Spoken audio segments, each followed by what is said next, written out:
home of the Common Sense Nation.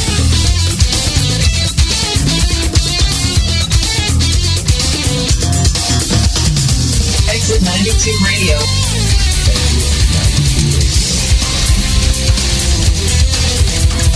Exit 92 Radio.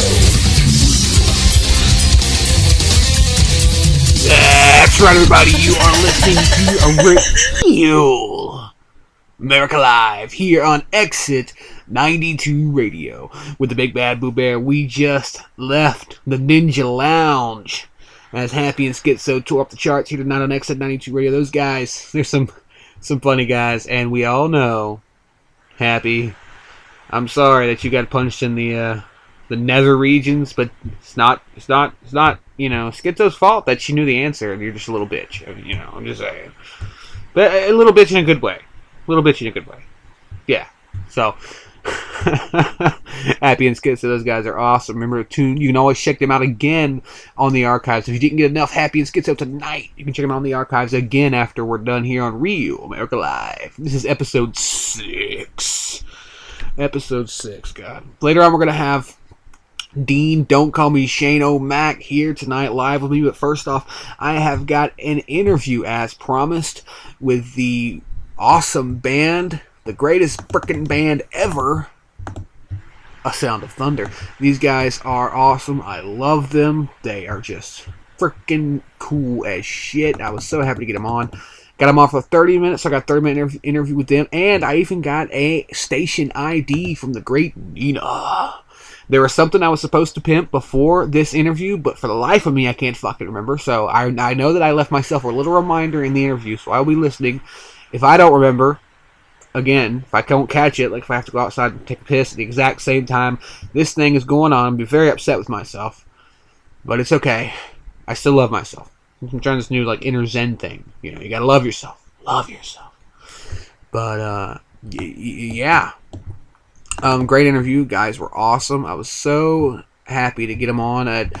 You know, they were supposed to come on live, but unfortunately they had rehearsal tonight, so they unfortunately couldn't come on live. Damn rehearsal. You know, damn rehearsal. Who needs rehearsal? Who fucking rehearses? They don't need, these guys don't need rehearsal. You can tell when you listen to their music, they don't need rehearsal. They're just that damn good. But, yeah, we're going to get things started here on Exit 92. Here's the interview with The Sound of Thunder coming up now. Hold on, trying to click it, but damn it, my computer won't let me. Here it is. The Sound of Thunder interview. Hope you enjoy. Pre-recorded. Hey everybody, welcome to the interview with A Sound of Thunder. Sound of Thunder, you guys want to say hello to everybody out there? Hello. Howdy. What's up, everybody? Yes, sir, it is A Sound of Thunder here with the Big Bad Boo Bear himself on Exit 92 Radio. These guys were fortunate enough to win the Artist of the Month last month. You guys really rocked the vote last month. You got some pretty good votage. I don't remember the exact numbers, but it was pretty good. I've had A Sound of Thunder on the old channel way back when I was going through Bandcamp and found them and fell in love with the music they put out. Especially still Udaroff is still my absolute favorite, by the way. Just Me too. yeah. So, how are you guys doing? We're good. We're busy as hell as usual. You're right when you said we were fortunate to win Band of the Month, because we're very fortunate to have awesome fans. So, if anybody's listening, thank you for voting for us. Thank you. Yeah, we're busy as hell, man. Our last album, Tales from the Dead Side, is only 3-4 months old at this point, and we're back in the studio already working on the next one. God, I can't believe it's yeah, it's been pretty quick. We wrote a lot of music in a short time, and so if you like Udaroff, the next album is going to be a lot of fast, heavy stuff, so I think you'll like the next one. Well, that's cool, then. I'm definitely looking forward to it, that's for sure, because, you know, that album was, the one that I caught first was, I believe, Tales of the Dead Side. When y'all had the, I know we talked about last time. I had Josh on, and he said something about the intro to that one song was by a friend of y'all's. That's the one that's like my third favorite song you guys have ever done. That was, it's a speaking intro. I'm trying to remember the name of the song. It's been a while since I've actually listened to it. Tremble or Tower of Souls? Tower of Souls, that was it. Tower of Souls. Tower of Souls, yeah.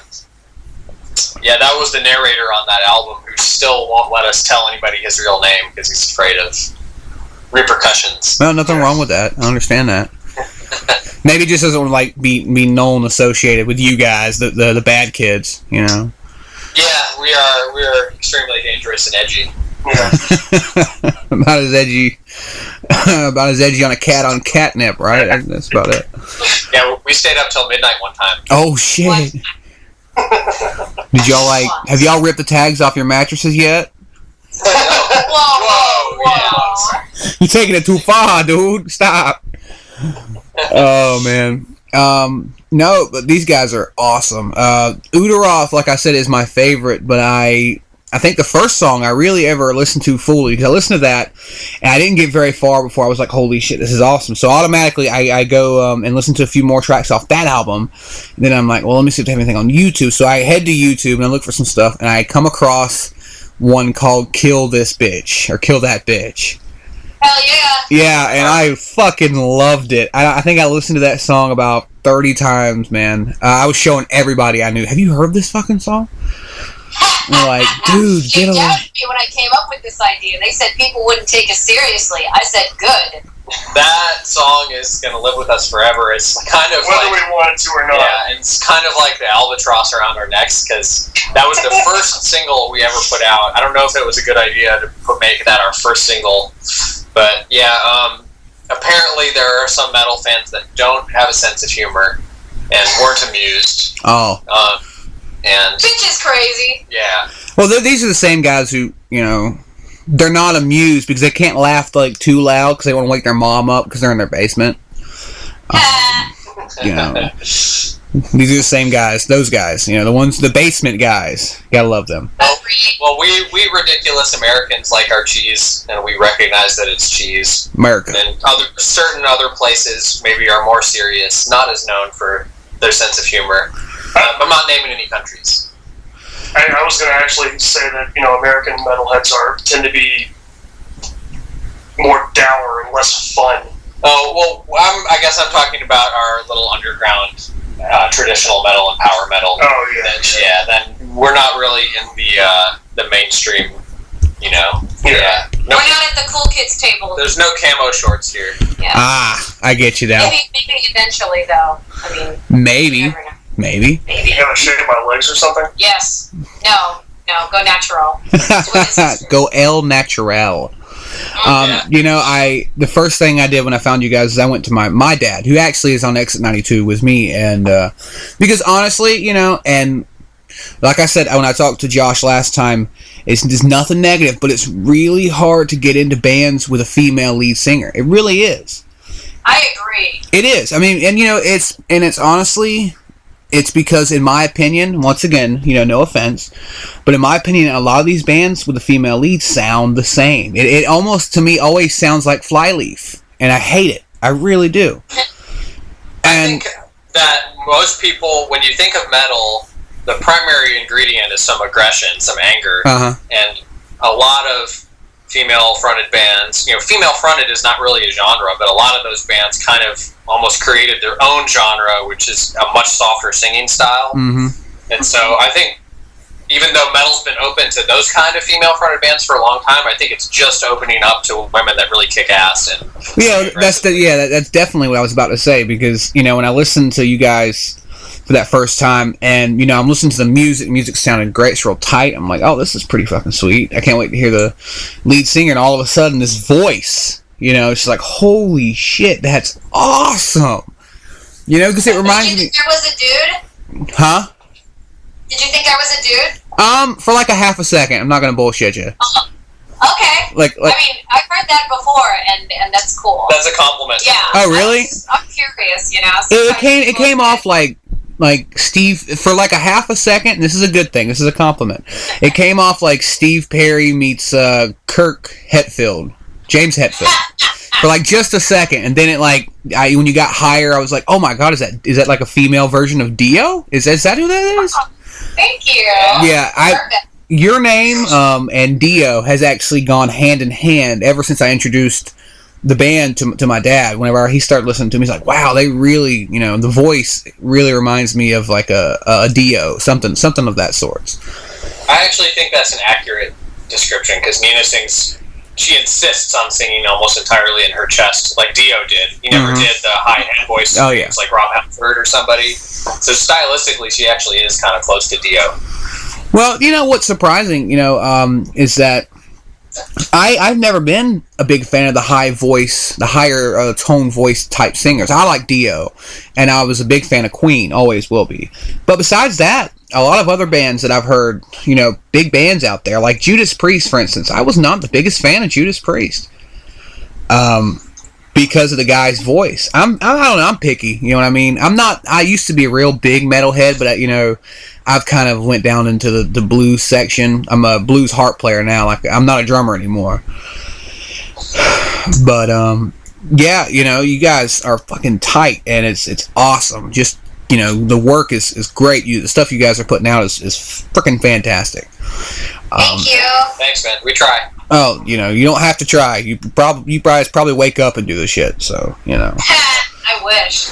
Well, we rehearse together a lot. I think that helps. A lot of bands live all over the place, and they don't actually rehearse together as a band very often. And we all live close enough that we play twice a week, every week, for 6 years now. So I think that's rubbed off.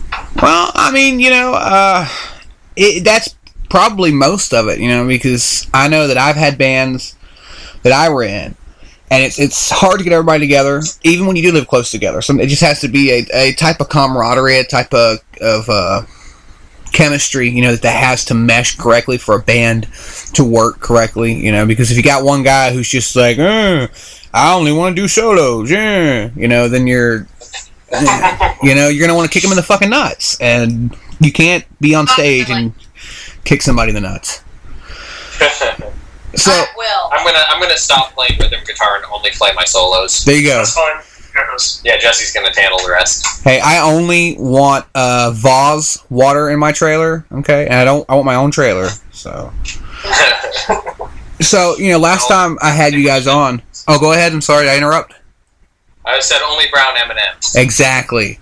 I hate it when people put like a black M&M and a mixture of like brown M&Ms, and it pisses me off. I lose my shit. Uh-oh. We lost you for a second, but we're back. Oh, you got me back now? Yep. Okay, cool.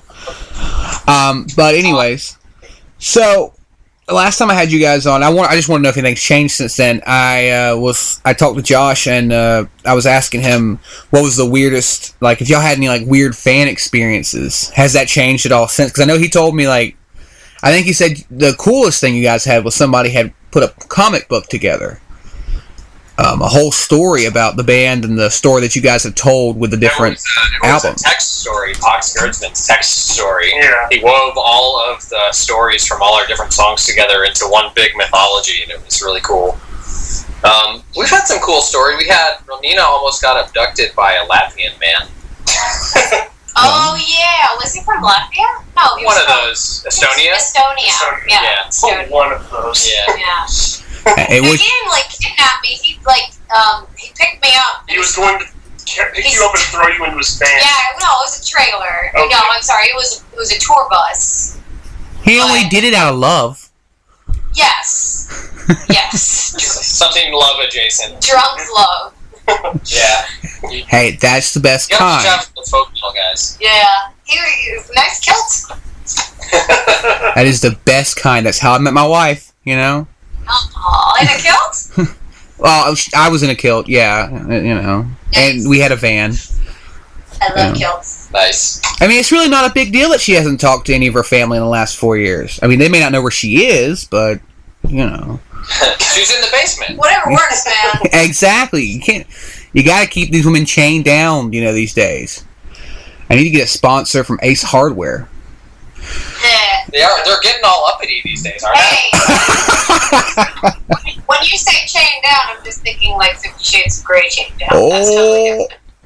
they? By the way, why did we not tweet Pleasure Slave with hashtag International Women's Day? Yeah, well, I don't know. Missed Why not? opportunity. Do it now. We're going to do that Missed immediately after this opportunity. interview.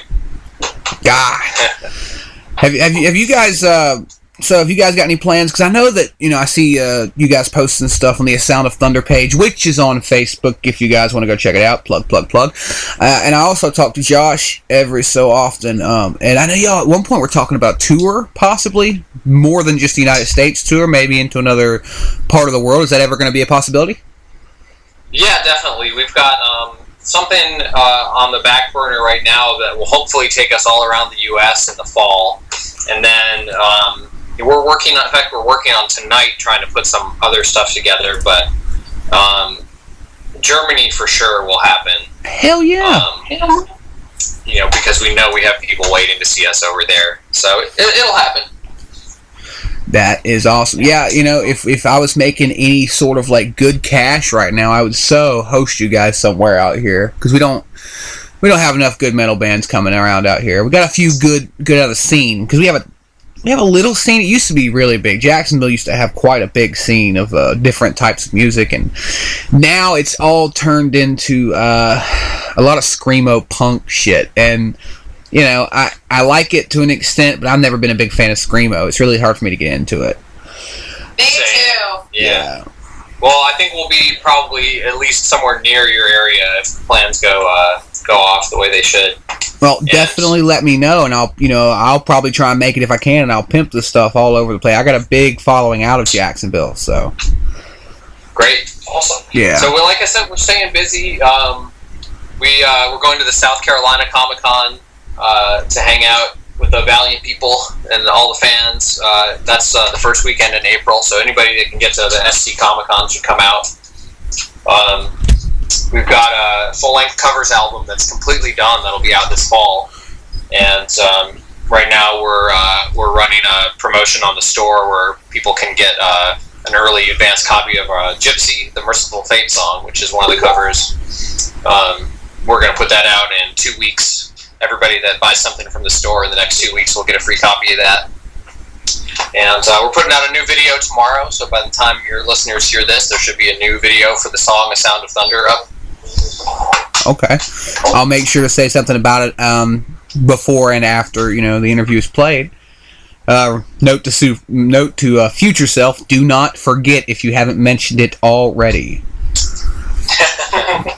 Remember to bring your wife food, too. She's in the basement still, I think. Yeah, don't forget to feed her. Yeah. They want food and, drink and, voting rights. What is this? What is wrong? I don't understand. We've got to stop the suffrage. I'll start your suffering. Oh, shit.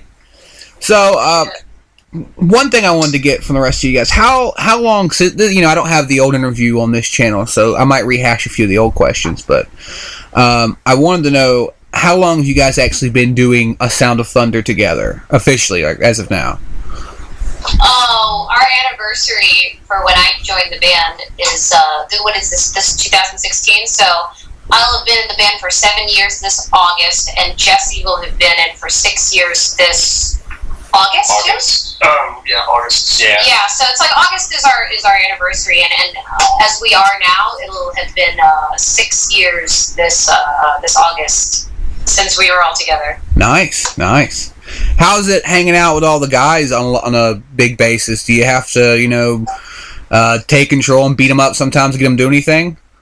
Yes, but I mean, I don't have to do that. They just assume that I'm in control, and it works out better. That's why she's in our band, because the last band wouldn't listen to her. Exactly. Exactly. You have to learn who's boss, and then it all works out. I can definitely tell, definitely aggressive personality. Nothing wrong with that. You got to have that to make a good band. You got to have one person, because everybody's like, and even I'm guilty of this. I tried that whole, split up the band as like a one, hippy dippy bullshit. No, you got to have somebody in the lead, kind of making some decisions, kind of passing some decisions on to somebody. It just works better. It really does. Yeah. Freaking. Totally agree. And then, also, with you being the leader here, they start getting lazy and you just beat the shit out of them and then put them back to work. Exactly. Especially with verbal jabs. That seems to work well in this case. Verbal abuse is way better because you don't leave bruises, at least not physical ones. Exactly. It's the best motivator, really. Mm-hmm. Oh, man.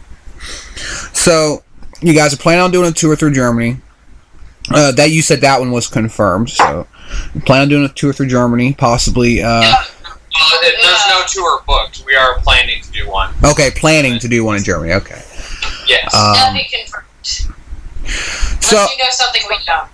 yes, I know everything. Okay, I'm like the island from Lost. I know everything. But so what else do you guys have planned? I mean, for the future of A Sound of Thunder, you gonna try and make it to the same standings as, you know, the big guys like Dio, like Metallica? Or are y'all gonna try and just kind of stay on your own in your own little world? Because I know some bands would rather stay, you know, not like small, but like stay on a circuit to where they make money, they get to do what they want to do for a living, but they don't have to worry about all the responsibility that comes with being like, you know, fucking Metallica or Megadeth. No, we would definitely welcome the chance to be famous and have a lot of money. I mean, we're not going to say no. But realistically, if that doesn't happen, we're okay. If you think about it, the reason people like Dio were able to get so big is because there wasn't the internet. Everybody had to go to music stores to get albums, and everybody had the same albums all over the world. So, you know, everybody knew Dio because Dio's album was one of only a handful of metal albums that came out that year. And if you were into traditional metal, you bought Dio. If you were into thrash, you bought Metallica. And that's how those bands got huge. These days with the internet, you know, I think most people that look at the music industry agree that it's just almost literally impossible for a band to ever get that big again.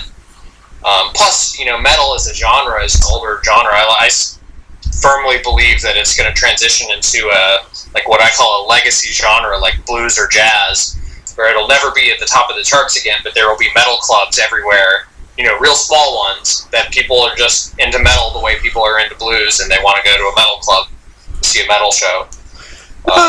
I don't know. Metal is, I mean, it's still very popular though right now. I mean, it would probably be a very long way down the road before it hit that. I mean, there's so many up and coming bands like yourself that wanna make that jump into the metal world, and then surrounding your, like you guys. One of the other things that really, you know, turned my attention to the band, not only, you know, the variety of voices that you've got going on with your female lead singer, and the style of music you guys are playing with the technical skills that you're showing. That shit's badass. But it was also the different stories that you've got, you know, surrounding the band with the Queen of Hell song. It's a great song. It's got a great story to it. You know, Udaroth, all of that. It's got this mythological heaven and hell type theme, and that's something that I think a lot of bands are missing these days. Even up onto the big leagues, you know, is a theme to their bands. That's kind of what made bands like Black Sabbath, Dio, Kiss, all of them. That's kind of what made them famous, was their different themes, and even to an extent, don't want to sound corny, but to an extent a gimmick, you know. And there's nothing ever wrong with having that. And you guys definitely use that to the full extent, and I think that's a really good idea. I happily embrace the gimmick. Speaking as the one guy in the band that doesn't actually write the lyrics, we're all fans of like sci-fi and fantasy and that sort of thing. So the idea of being able to write story into what we do, I think is very important to the four of us. Yeah, I think we're all into the idea of, you know, creating our own worlds that fans can dive into, and, you know, you'll definitely hear more from the Queen of Hell story. You know, Udaroth and Queen of Hell are part of the same story that Nina came up with, and, you know, Elijah is its own story, and Time's Arrow is its own story. So someday we just need to launch a comic book company and have a Thunderverse. That would be really cool. I'm actually dabbling back into the comic book world. I'm been reading a bunch here, a lot of Deadpool. After I seen the movie, I was like, I gotta read some of this. So, have you guys seen that yet? Crossover with comics and metal. Totally. What you talking about the Sound of Thunder comic book universe? Well, just in general, I think that comics and metal are a good matchup. You know, they require a similar kind of imagination and, you know, similar interests, I think. And I just think it's a natural pairing. You know, it's like our album about Shadow Man, you know, we could have just done an album and it would have sounded just like that because the sound matches that type of story. So, and you have to have a little bit of aggression. Mostly superhero comics, there's fighting and, there's some kind of conflict. So I think it goes well with heavy metal. And then you guys could do a Batman crossover, and that would be awesome. But, Which competition? Who? DC stands for the Distinguished Competition. Oh, God, poor DC. I think we're married to Valiant at this point. We love them. Really? You know what? I don't know very much about Valiant. I've always been a Marvel guy. I really have always been a Marvel guy. I love DC because I'm a big Batman fan. I love Green Lantern a little bit. Not like the hugest fan of Lantern, but when it comes to Marvel, it's got to be the X-Men. Me and the wife, whenever we got together, one of the things that we started talking about was comics, and she's a huge X-Men fan, like the old X-Men from the 70s. So you get along with Nina. Yes, I haven't read X-Men since the first X-Men movie came out. I think Jesse's a DC. Nina is converted from Marvel to DC. I'm like, no, because the problem is, I got into DC because Marvel was getting too gritty and edgy and whatever, because you remember when the X-Men movie came out and all the characters in the Marvel comics started wearing all black leather suits? Yeah. That's what, I gotta go. And I went to DC because they were more fun and goofy, but now DC is doing the same thing, and so that's why I'm with Valiant, because Valiant has some fun and goofy comics that I can appreciate, but Marvel and DC turned into this whole who can be edgier, so I'm out. I mean, I kind of prefer the edgy bit, It's just like with Wolverine. I've been a little disappointed with his origin films, because I've read some of his origin comics, and the special editions and all this, and I feel like they take the comic book thing, and for the superheroes or for the heroes that you would normally think was more of an adult type book, they kind of dumbed it down a little bit. And, there's some of them like Nightcrawler, all that's more for the kids. But there's some that I think are more adult based, and he's one of them. And I feel like they've sort of messed it up a little bit. Well, I think now the Deadpool movie opens them up to fix all that, because that was the first time they did a mainstream Marvel or DC superhero movie that was rated R. So now I think they can go back and they can do a Wolverine movie that's rated R, and we'll have some blood and some guts in it. They need to do a Batman Punisher crossover. That would be fucking fantastic. As long as the Punisher is killing Batman as punishment for letting all those villains escape every time. I mean, that's basically the plot of season 2 of Daredevil. And then Lobo shows up and kills everyone. Yeah. And then A Sound of Thunder plays the soundtrack to the fucking movie. I would relish in the ability to write a song about Lobo. Can we do that, please? The main man. The main man? Alright, I'm down. Oh my god. I'll be looking forward to hearing that. Before we go, because I've been like I said, dabbling in the comics, and I actually do, not tomorrow's show, well, tonight's show, this is going to be on a live broadcast, but next Wednesday night, I'll be doing what we call a Nerd Central HQ, where me and my wife, we get on, we talk about different nerdy, oriented things, comic books, all of that, and, ma'am? I just said sweet. Yeah, we talk about all kinds of different nerd stuff, and basically, just because I only got one more question after this, each one of you guys, if you could be a superhero, and still, be in the band, who would you want to be? Oh, that's a tough question. Just practically speaking? Practically, whatever way. It's hypothetical.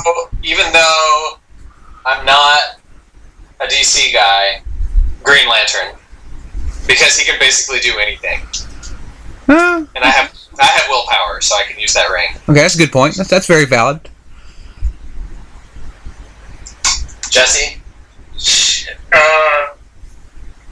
I was going to go with Doctor Strange for basically the same reasons. Nothing wrong with that. No. Okay, so she's not a superhero, but Mystique, because she has shape-shifting abilities, which means I can eat whatever I want and don't have to worry about getting fat. You know what? I think she had the best answer, because if I could be a superhero, it'd probably Mystique as well. Because I'm already a big guy, and I'd make myself a small guy. Yeah, you can eat whatever you want you can get old as dirt, but you will always look however you want. That would be amazing. If you think about it too, she's a shapeshifter, so maybe she can shapeshift her vocal cords and you could sound like whatever you wanted. Yeah, because she's done that before. Yeah. So yeah. Mystique is really the best. Yeah. So Nina's gonna shapeshift into Mark Tornillo and sing like a dude for the rest of her life. Pretty much. I think I would just shapeshift into Hugh Jackman because, you know, it's Hugh Jackman. Duh. You know? He's very handsome. Yeah. Fucking awesome. But, yeah, actually, I think that was about it. I didn't have any more questions. So we're gonna head off tonight. Thanks for coming on with me and talking a little bit, shooting the shit here on Exit 92 Radio. These guys won the Artist of the Month. We've got 3 new bands on the Artist of the Month poll this month, so make sure you go and show them some love as well because they're all awesome. That's why I've got them on there, just like these guys.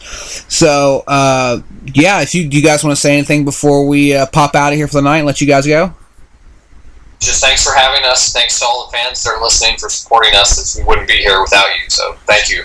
Make sure you go watch Ghostbusters so you can see me. All right. Well, you guys. Purely selfish. All right. Well, you guys take care. And this is Exit 92 Radio here on Spreaker.com.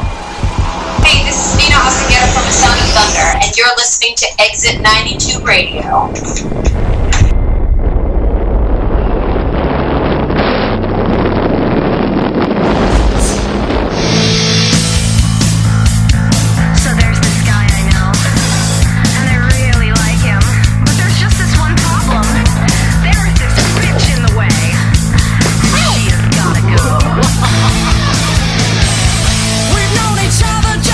Short years, but seeing you with her brings me to tears.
Hey, everybody, welcome to Real America Live. Welcome back to Real America Live. We were just playing some of Sound of Thunder after the interview I had with them. Pre-recorded, of course. Just here recently, and we had them on for about 28 minutes. Those guys are fucking awesome. And Nina was nice enough, if you want to hear it one more time, here it is. Hey, this is Nina Osageta from A Sound of Thunder, and you're listening to Exit 92 Radio. To hook us up with a station ID. God, she is fucking awesome. The lovely Nina from A Sound of Thunder. Now with me, as promised, because I know that's probably why you guys showed up, was because of Mr. Dean, don't call me Shane O'Mac, here with me tonight on Real America Live. Dean, you want to say hello? What's going on, everybody?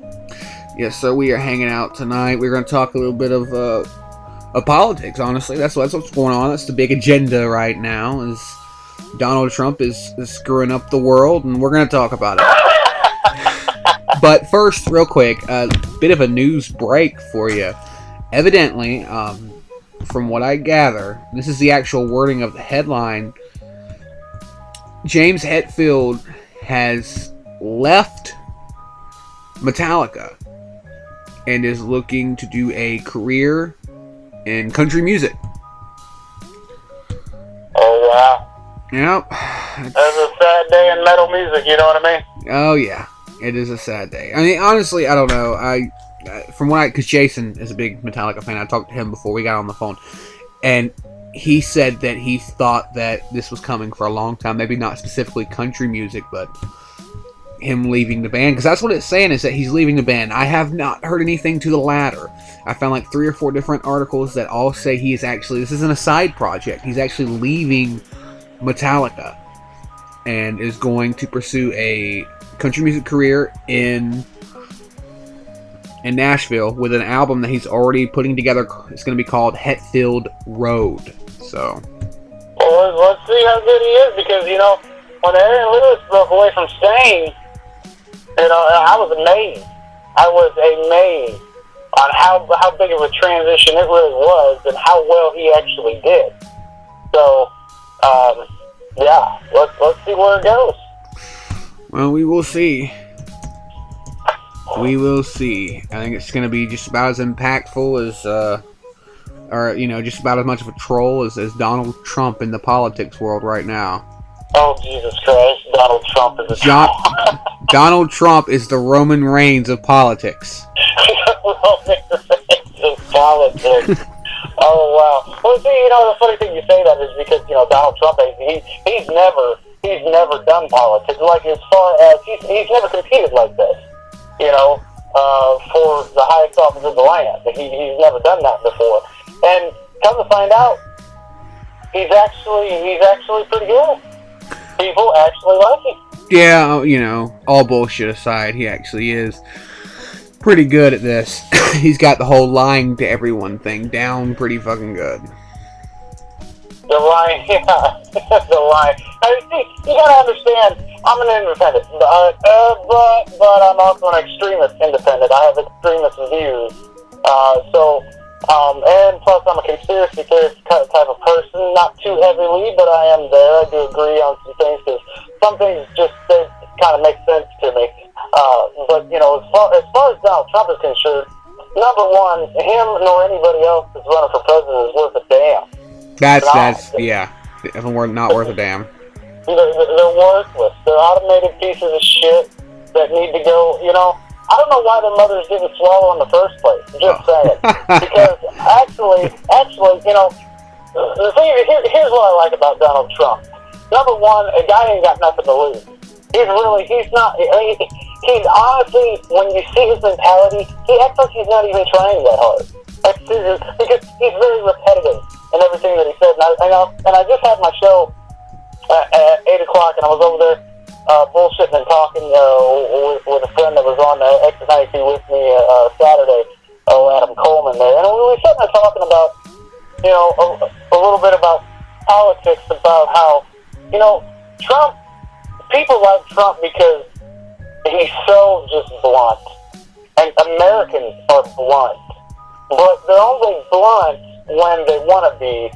But when they're, you know, when they actually do stand up, they they get cowered down by the political correctness and the corrupt government that's actually in this country. I love this country, and I love it so much. You know, I'm not going anywhere. If Bernie Sanders makes president, shit, I ain't going anywhere. I'm gonna stand back and watch him take the fall for all the wrongdoings of the government. You know, everybody blames Obama for all this shit. Obama's a whole nother story. I mean, he's a whole nother story. You know, I remember for the first time when he first became president. There for about 2-3 years into, you know, the people were actually saying that. People was calling him the Antichrist, and I was all like, "Oh, Jesus!" I do remember that. Oh my God, that was all over the place. Dude, that guy he can't catch a break. And then you got Michelle Obama, and she jumps in my kids' business in school, takes all the food away from them, just strips them of their core. It's like I don't, you know, it's like she put the kids on the Atkins diet, the same diet that Atkins died from. You know, I don't understand. Like I understand, I get it. I understand that, you know, in his views. There's a lot of documentaries on Obama, and some of them make sense. Some of them are way too far out there. It's like okay, but a lot of them make you go, you know, what the fuck, you know, because I don't know. It's kind of like proof's in the pudding, you know. And Obama's just kind of screwed himself. And people, like I said, and Jason even commented on the show. We was talking about unemployment, and people were trying to give Obama credit for lowering the unemployment rate. No, we still have people. And this is my belief. I believe that the United States is at a 15% all-time high in unemployment. It's harder than shit for people to get jobs. I mean, wouldn't you agree? Dude, you have no idea, man. Fucking... It is hard as shit to get a job. Even the little job that I have working in the meat department, it took me a bit to find it. And when I did, the hoops you got to jump through is unbelievable. It's like you're working for fucking NASA. You know, I'm a janitor. I'm a glorified janitor, and I had to go through so much paperwork. You know, mother's maiden name, social security number. You know, what was your first word? Your first step. Any plans to leave the country in the next 10 years? I mean, you know, you've got to go through all this dumb shit, you know, and it is hard to get a job because, you know, then you get a job and, you know, like me, I'm on food stamps, you know, all bullshit aside, you get a job and you're on food stamps, you got to worry about cutting your food stamps out, and, you know, I'm on food stamps, but the money that I make, I don't make that much. I'm pulling off like $150 a week. Which is bullshit. You know what I mean? You can't live off $150 a week. No, not on 4 people, 3 people. Oh no, you can't. I mean, so you know, you get food stamps and they cut your food stamps down when you're actually trying to work and have to have food stamps. They cut your food stamps down to it's like, you know, oh great, well it doesn't really matter. I'm breaking even as it is, so. You know, for the people who actually need food stamps, they want to cut shit like that down to... It feels like just to make their life fucking difficult. That's what it feels like, in my opinion. You know, and then you got people like Obama. God, I can't stand him. I really, really cannot stand President Obama. Barry. I like his... I do like his name, though, Obama. Yeah. You know, it's like Dane Cook said. He sounds like a fighter at a boxing match. Yeah, I could see it. But no, back to the Trump. You know, I don't believe Trump is. I don't believe Trump is bad. I don't believe that he's gonna do. See, it was like I was telling Adam. You know, my belief is, you know, the reason why people like Trump is because. Sorry, I was getting a text message. My bad. My wife fine. didn't know where I went to, and I'm outside here in my truck, and we're live. She tried calling me. I was like, "Hey, I'm on exit 92." Exit 90. Plug. Plug. But anyway, so you know, Donald Trump. The reason why people like him is because he's blunt, he's aggravated, because we're angry. Americans are pissed off. We're fucking pissed. And finally, somebody's showing that aggression, and they can relate to that, just like they related to Bill Clinton, you know, playing a musical instrument on TV, how he connected with real American people right here on Real American Live. So, you know, and then Bernie Sanders, I see why people like him too. You know, he understands, he puts it out there too. He knows that there's government corruption, and not only just in the government, but in the big banking system, and through, you know, the rich people. He understands there's corruption and politics there, and he's wanting to take that down. Well, the last person that wanted to take that down got assassinated, you know, so that, and that was Kennedy. You know, he found out that there was a plan to enslave every man, woman, and child in this country, and he was going to expose it. Next day he got shot. You know, I mean, and that, people could say that's a conspiracy all they want, but man, it's just too coincidental that actually happened. But as far as, you know, Bernie Sanders goes, I understand why people like him, and he's actually got a pretty good idea. You know, he really does. When he talks about the 1%, and I said it on my show that he wants to tax the rich, I don't believe taxing the rich will work, but he does make a good point. People think that he wants to tax all the rich, meaning if you make $100,000 or $250,000, he's going to tax the hell out of you more. No. He said the 1%, people. The 1%. That means the goddamn billionaires. God. The multi-millionaires. I hate billionaires. They're bastards. You know, he wants to tax the hell out of them because they can afford to lose a little more. They could spread the wealth. But that's what I don't like about Republicans and Democrats. Democrats want you to prey on the system, and they want you to. It's kind of like the Matrix. They want you to fight for the Matrix because they believe that the Matrix is real. And Republicans want you to work your ass off like a fucking slave, so you know the guy in the big suit can stay, you know, driving the Ferrari. So either way, neither party. It's horrible. It's actually horrible where politics has gotten lately. Politics has gotten, man, to a point where I don't even care about who's going to win the election or anything, because honestly, it's turned into this popularity contest. It's not about who we think is going to run the country better. It's all about who's got the most money. And actually, and you know, honestly, I say turning into, it really has been that for a very long time. Because I don't vote. I don't believe in voting. Everybody I know, when I talk to somebody about voting, I urge them not to go vote. Because realistically, with the electoral colleges in play, your vote really doesn't matter in the first place. You know, I mean, because think about it, you know, let's say that I'm completely wrong and your vote is going through, no problem, fine, whatever. Okay. But let's say on the other side that it's not. You know, you go in and you vote for Trump. Let's say you vote for Trump. Let's say you're stoned and you go to the polls and you decide, I'm going to vote for Trump. And, you know, people vote for Trump and you get everybody in Florida votes for Trump. Hillary has got just a little more cash than Trump does. She sends just a little bit nicer of a gift into the Electoral College than Trump does. That same vote that was going to Trump for Florida ends up going to Hillary for Florida because she had a better gift to give to the Electoral Colleges. And if you don't think that happens, it actually does. It's on record. The presidential candidates send cigars, beer, you know, food, whatever. They send all this comped to the Electoral College. And that is actually, you can actually look that up. That's actually 100% true. Every year they all do this as like thank yous for serving their country and, you know, yada yada yada. It's bullshit. It's bribes, in my opinion. But they allow it. I mean, you know, actually, and I even got, hold on, I had it pulled up earlier, but I X'd out of it. I'll pull it up again real quick. I've actually got a little bit of something that happened a while back in here in the United States and the electoral colleges. Hold on, I'm looking for it.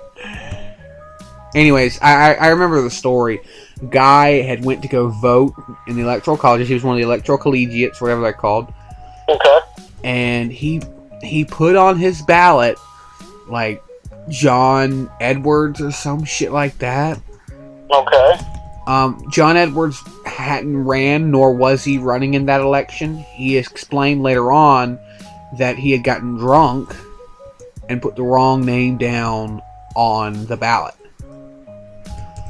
And I really don't think this is this is the kind of people we need to be leaving the fate of our country in. I mean, honestly, you know, I mean, it's not something. We shouldn't trust things like that to just certain people. That the decision on who runs the country should be decided by everyone. It should be decided on the popular vote and the popular vote alone. That's it.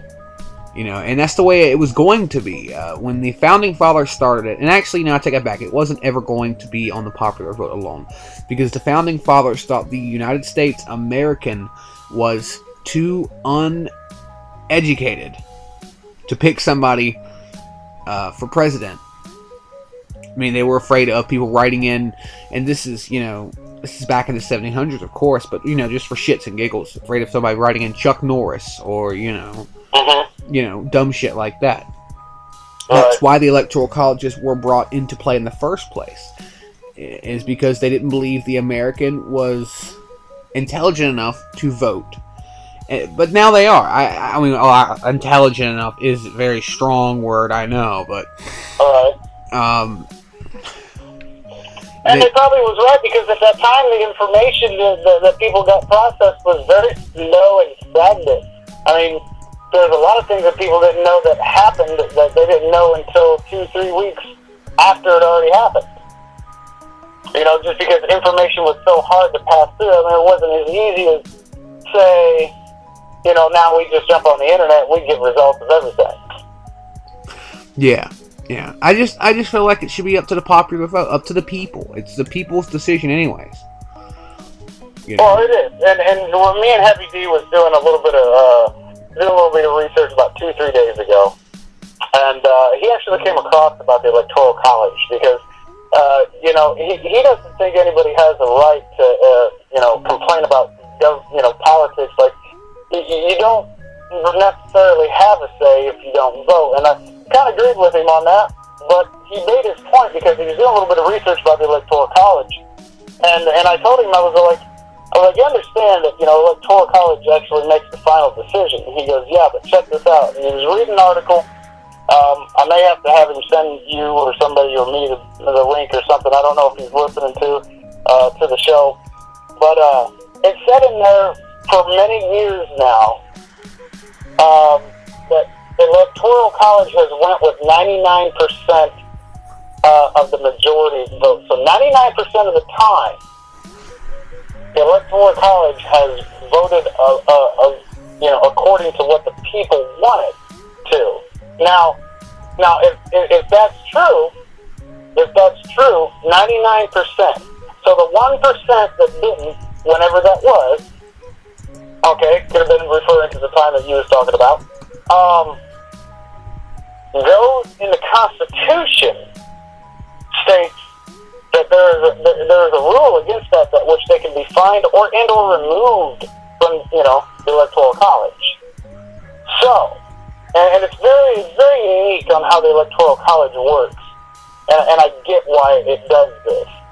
And so, I mean, that's a good point that you bring up, that your vote don't count because the Electoral College, kind of just decides anyway, so it doesn't matter what your vote is. But let's get past that. Let's say that it is what it is.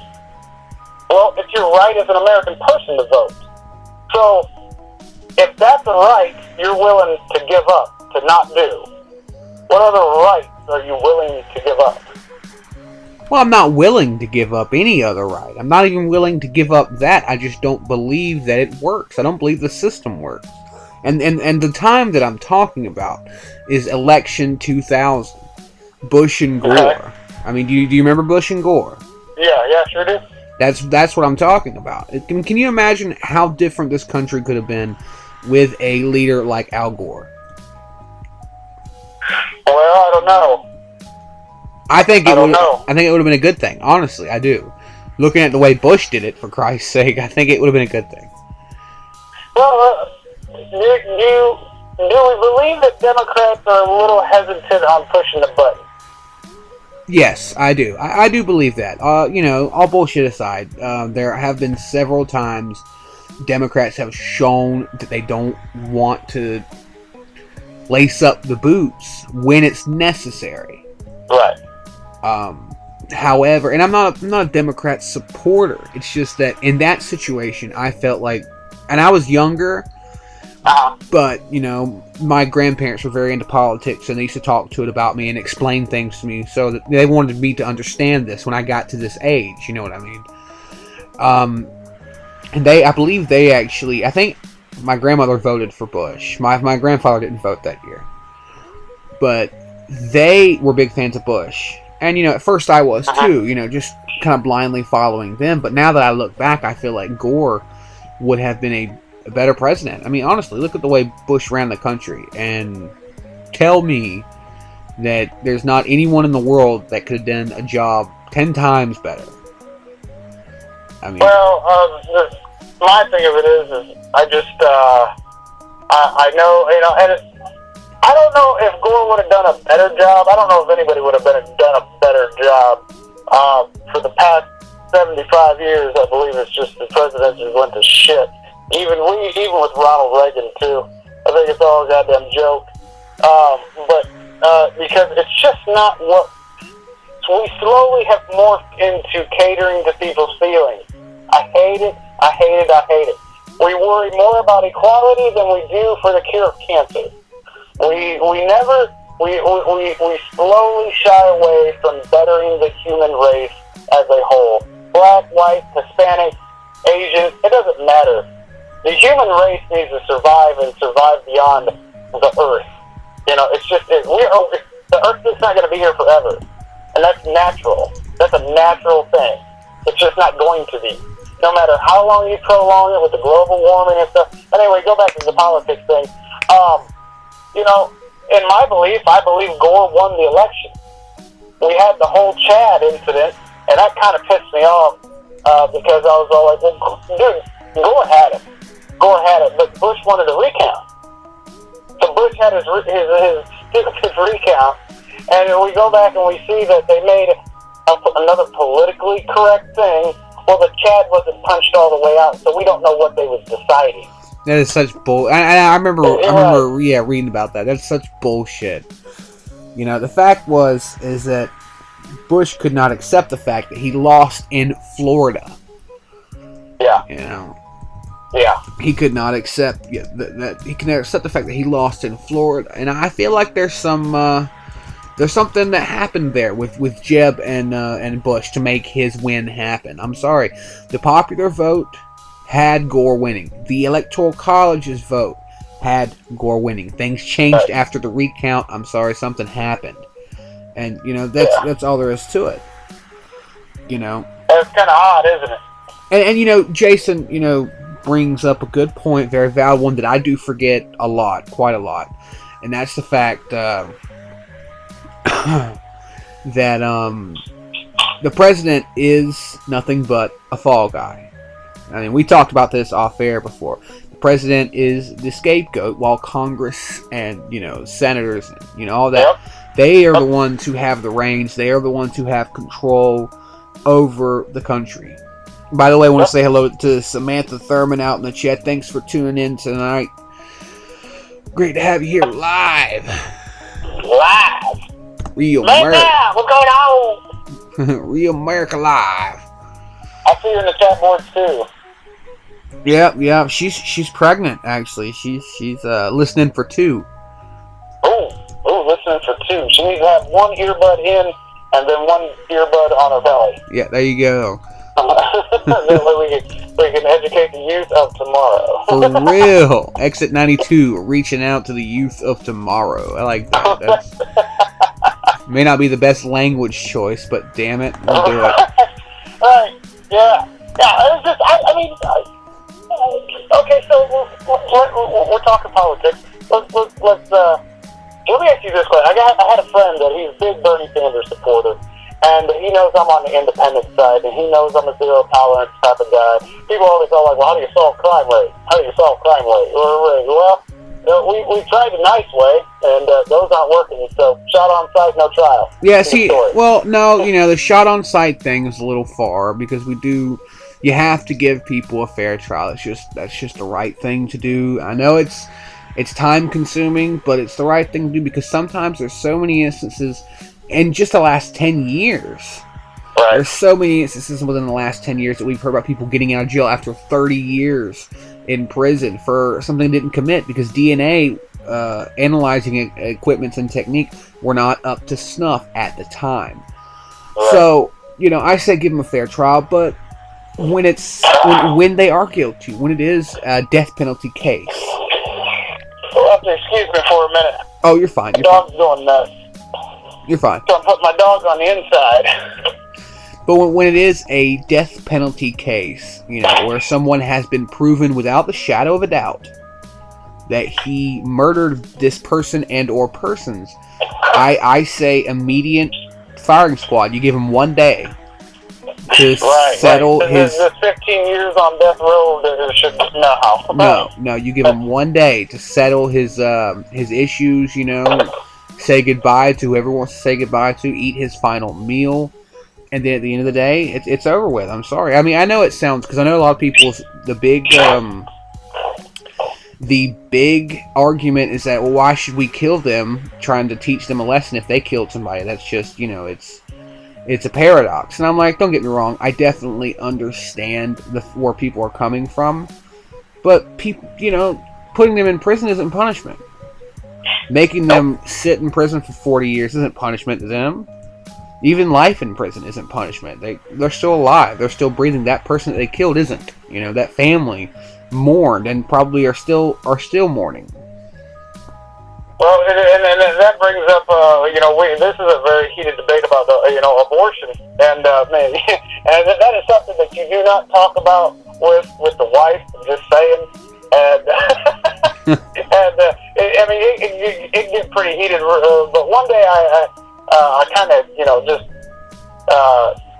kind of got in her brain a little bit, and when I said, okay, and I'm against abortion too. I don't think that's right. It's just, to me, it's killing a life. Well, I understand. I said, you want to say that murder is murder, and that is murder. I said, yeah. So, and she's like, yes, it's murder. And I was like, okay then. I was all like, then if you're going to get rid of abortion, here's the fine line. Here's the touchy subject about it. If murder is murder, you might as well get rid of the death penalty too. And she goes, no, that's two different things. I was like, no, it's not. Murder is murder. And if you're going to choose if a child dies, it is no different from choosing if a murderer is going to die. It's not your place to judge that. It's not your place. You don't get, if you're saying that a woman doesn't have the right to do with her body the way she, wants to do it, then you don't have the right to take another man's life. So, I mean, it's a very touchy subject on that, but I want to try to steer away from that because that's a big no-no to talk about. Yeah, that is But I do want to say something about it, real quick. Go ahead. My wife is Republican, so I understand, the whole debate, because when we first got married, and she swayed me a bit into a shallow waters type issue, because at first I was very pro-choice. I was very pro-choice. I always felt like if it's a woman's body, we shouldn't be able to tell them what they're going to do with their own body. And I still, to an extent, feel like that. But she made some very good points. There need to be limits. There need to be certain different laws put around it, to protect from craziness, from chaos. Because it would turn into, like taking the trash out every month. And that's not what that is. And that's not what that's for. I can understand it to an extent in certain situations, like you've been raped and you can't deal with this. Even if you are a child, if you're 15 and 16 and you acted stupid and you can't handle it, To an extent, I can see that. Honestly, I don't even know if I would be okay with it, like that, because you can have the child put up for adoption. You know what I mean?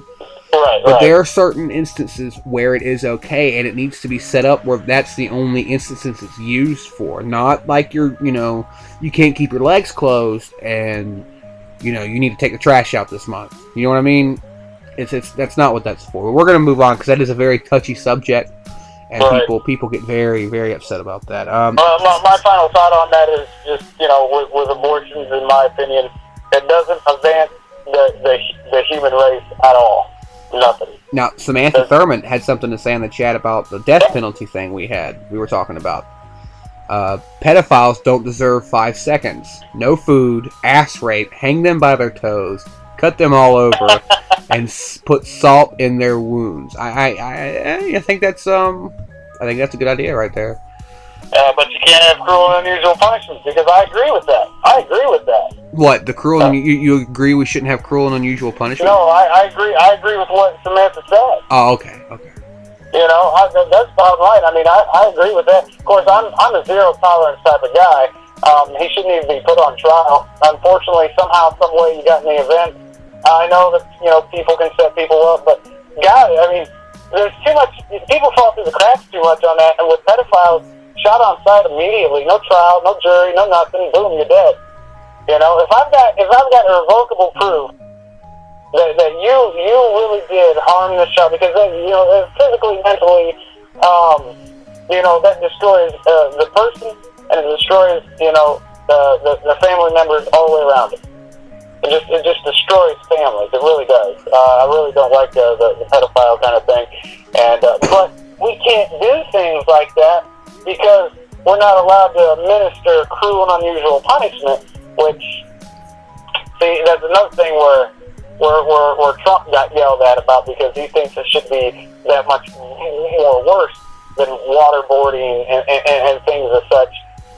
He's kind of got an idea on that. He went a little bit extreme by saying, "Oh, I'll kill their families too." I mean, Jesus Christ. Yeah, I actually did see that. I was like, "Damn, man, calm it down." But that's how people feel. People are enraged.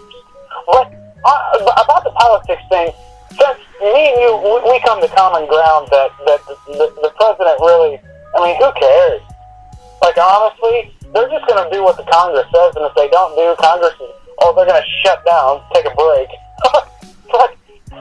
Which that was true, but anyway, let's say me and you, I'll even give you the president. You're the president of the United States.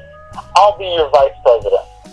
What could we do to have Congress work together and come together for it was the better of the people?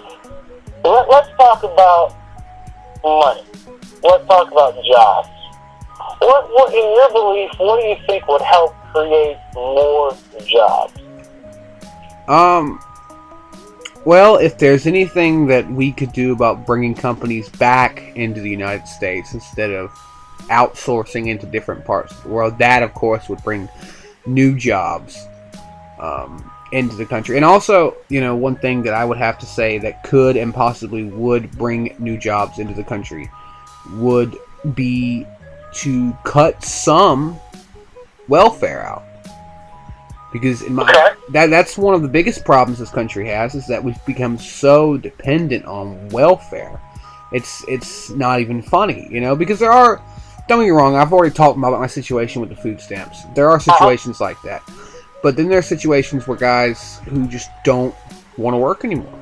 They just want to draw welfare, they want to get that cash assistance. Yeah, well, why would you work when you're getting free shit? I mean, it's just like with Maine a few last year, I believe, and I think they're still doing it, which, bravo to them. They actually turned it around and said, okay, if you want food stamps, you have to register. Again, you have to re-register, which is no big deal, but then once you're registered, you have to do community service, and you have to have so many clocked in hours of you looking for a job every week, and they're enforcing it. And the community service is being enforced. You actually have to work for the food that you get, which I have no problem. I think that's a great idea. If it was going on down here and I didn't have a job, then yes, I'd be 100 for it. 100% for it. I agree with you on that, because I remember me and you talking a little bit about that, and not a lot of people are a Dr. Phil fan. I'm not too big of his fans, but I agree with some of his things that he says. He said it the best when he said, when you go to a job, you usually can get 40 hours. Usually. Not all the time. Depending on the job you get, maybe you only get 32 hours or whatever. But, normal job is 40 hours a week, 5 and 6 days a week, give or take. Dr. Phil said it, if you actually spend as much time looking for a job as you would working at a job, he goes, I honestly believe that you will find a job. So if you spend 40 hours a week, 8 hours a day, looking for a job, non-stop looking for a job, you're going to get jobs. Depending on your location, though. Location is everything also. Yeah, that's very true. I mean, location is kind of hard to get, because trust me, where I'm at, you have 3 choices: Dollar General, Wendy's, and Winn-Dixie. And if you fuck up at one, it's going to spread to the other 2, so you're pretty much screwed after that. So you have to find a job there. I'm lucky where I'm at, but you have to find a job in one of those 3 places and keep, dot your I's and cross your P's or Q's or whatever they call it. Yeah, I don't fucking know. But if you don't... Politically correct. Yeah. Fuck that politically correct bullshit. But if you don't, it will... Because everybody knows everybody. It's a small town. If you don't, they'll find out and they won't hire you. That's all there is to it. They'll give you every excuse in the book. You're white. They'll give you the wrong excuse, and that they still won't fucking hire you.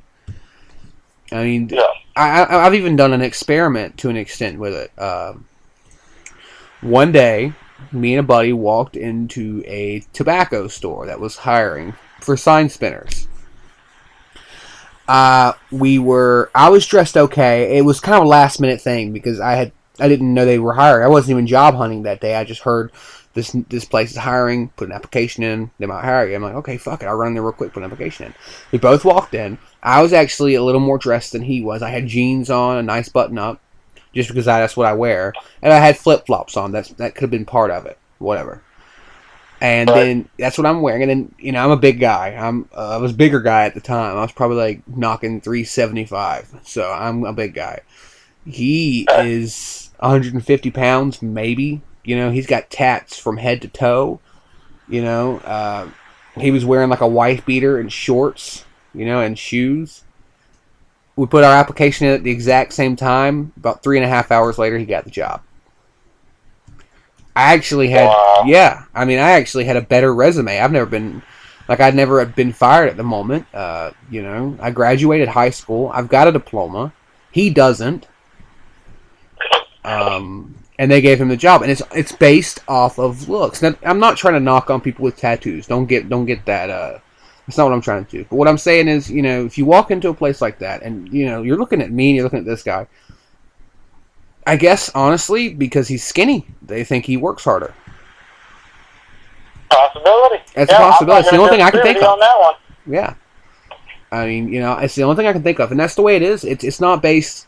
And don't get me wrong. Of course, if I had like a master's, if there was ever such a course as a master's of sign spinning, I'm sure I would have got a fucking job.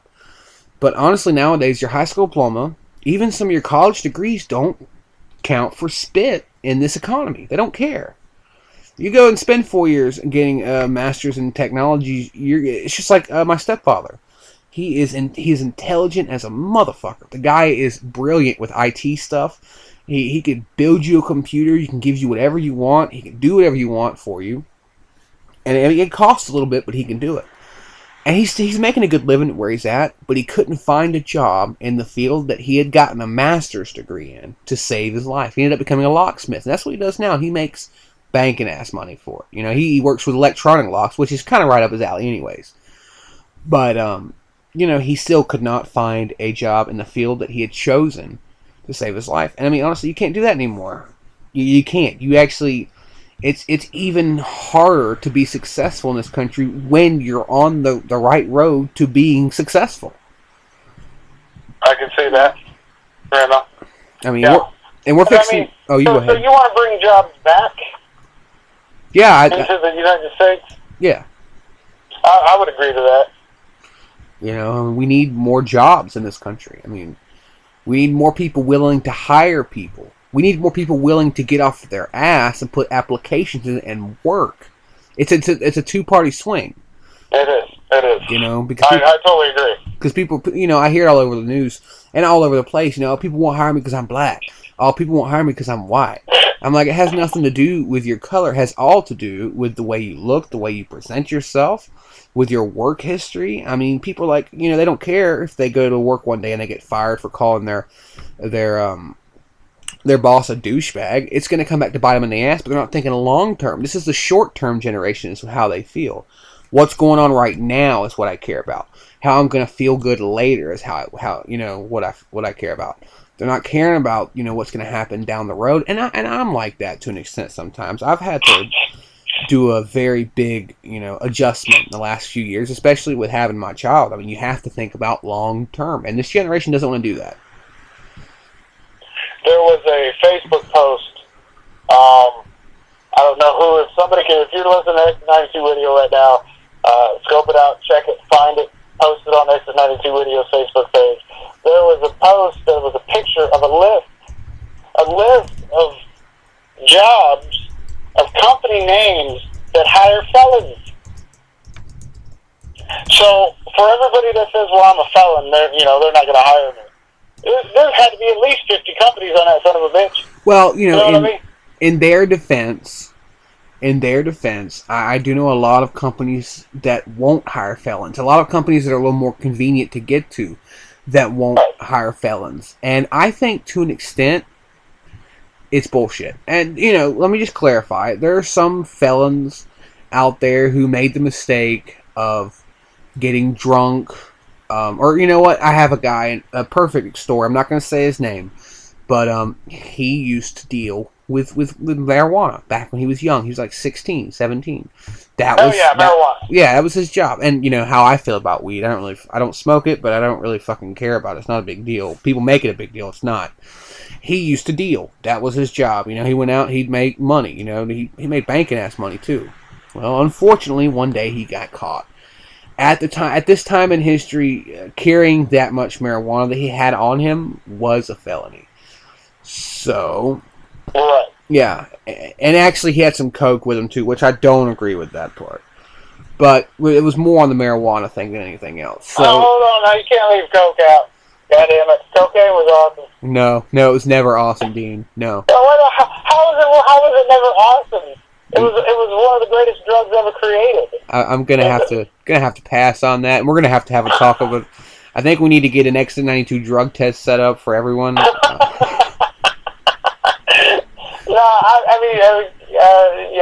I can see. So we're bringing jobs back.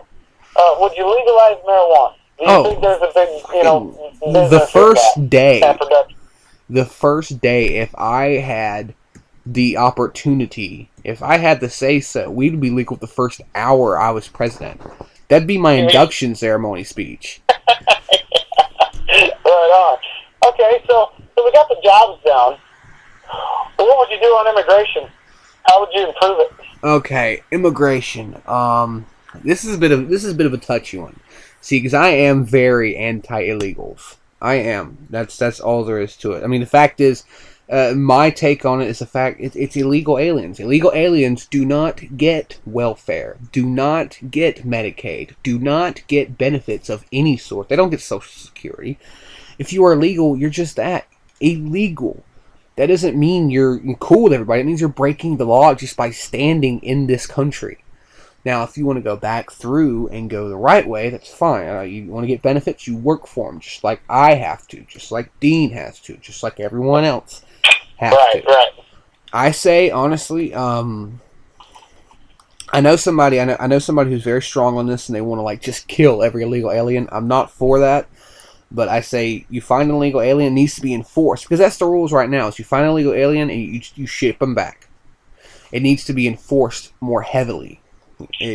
Though we do, and this is one thing I do agree with Trump on, we do need a bigger wall out there on the border. We do need something a little more frightening than a fence. Because that's what it is. It's a chain-link fence spanning the entire border between the United States and Mexico. And he wants to build a wall only between Mexico and the United States. Hey, what about Florida? What about all the Cubans? What about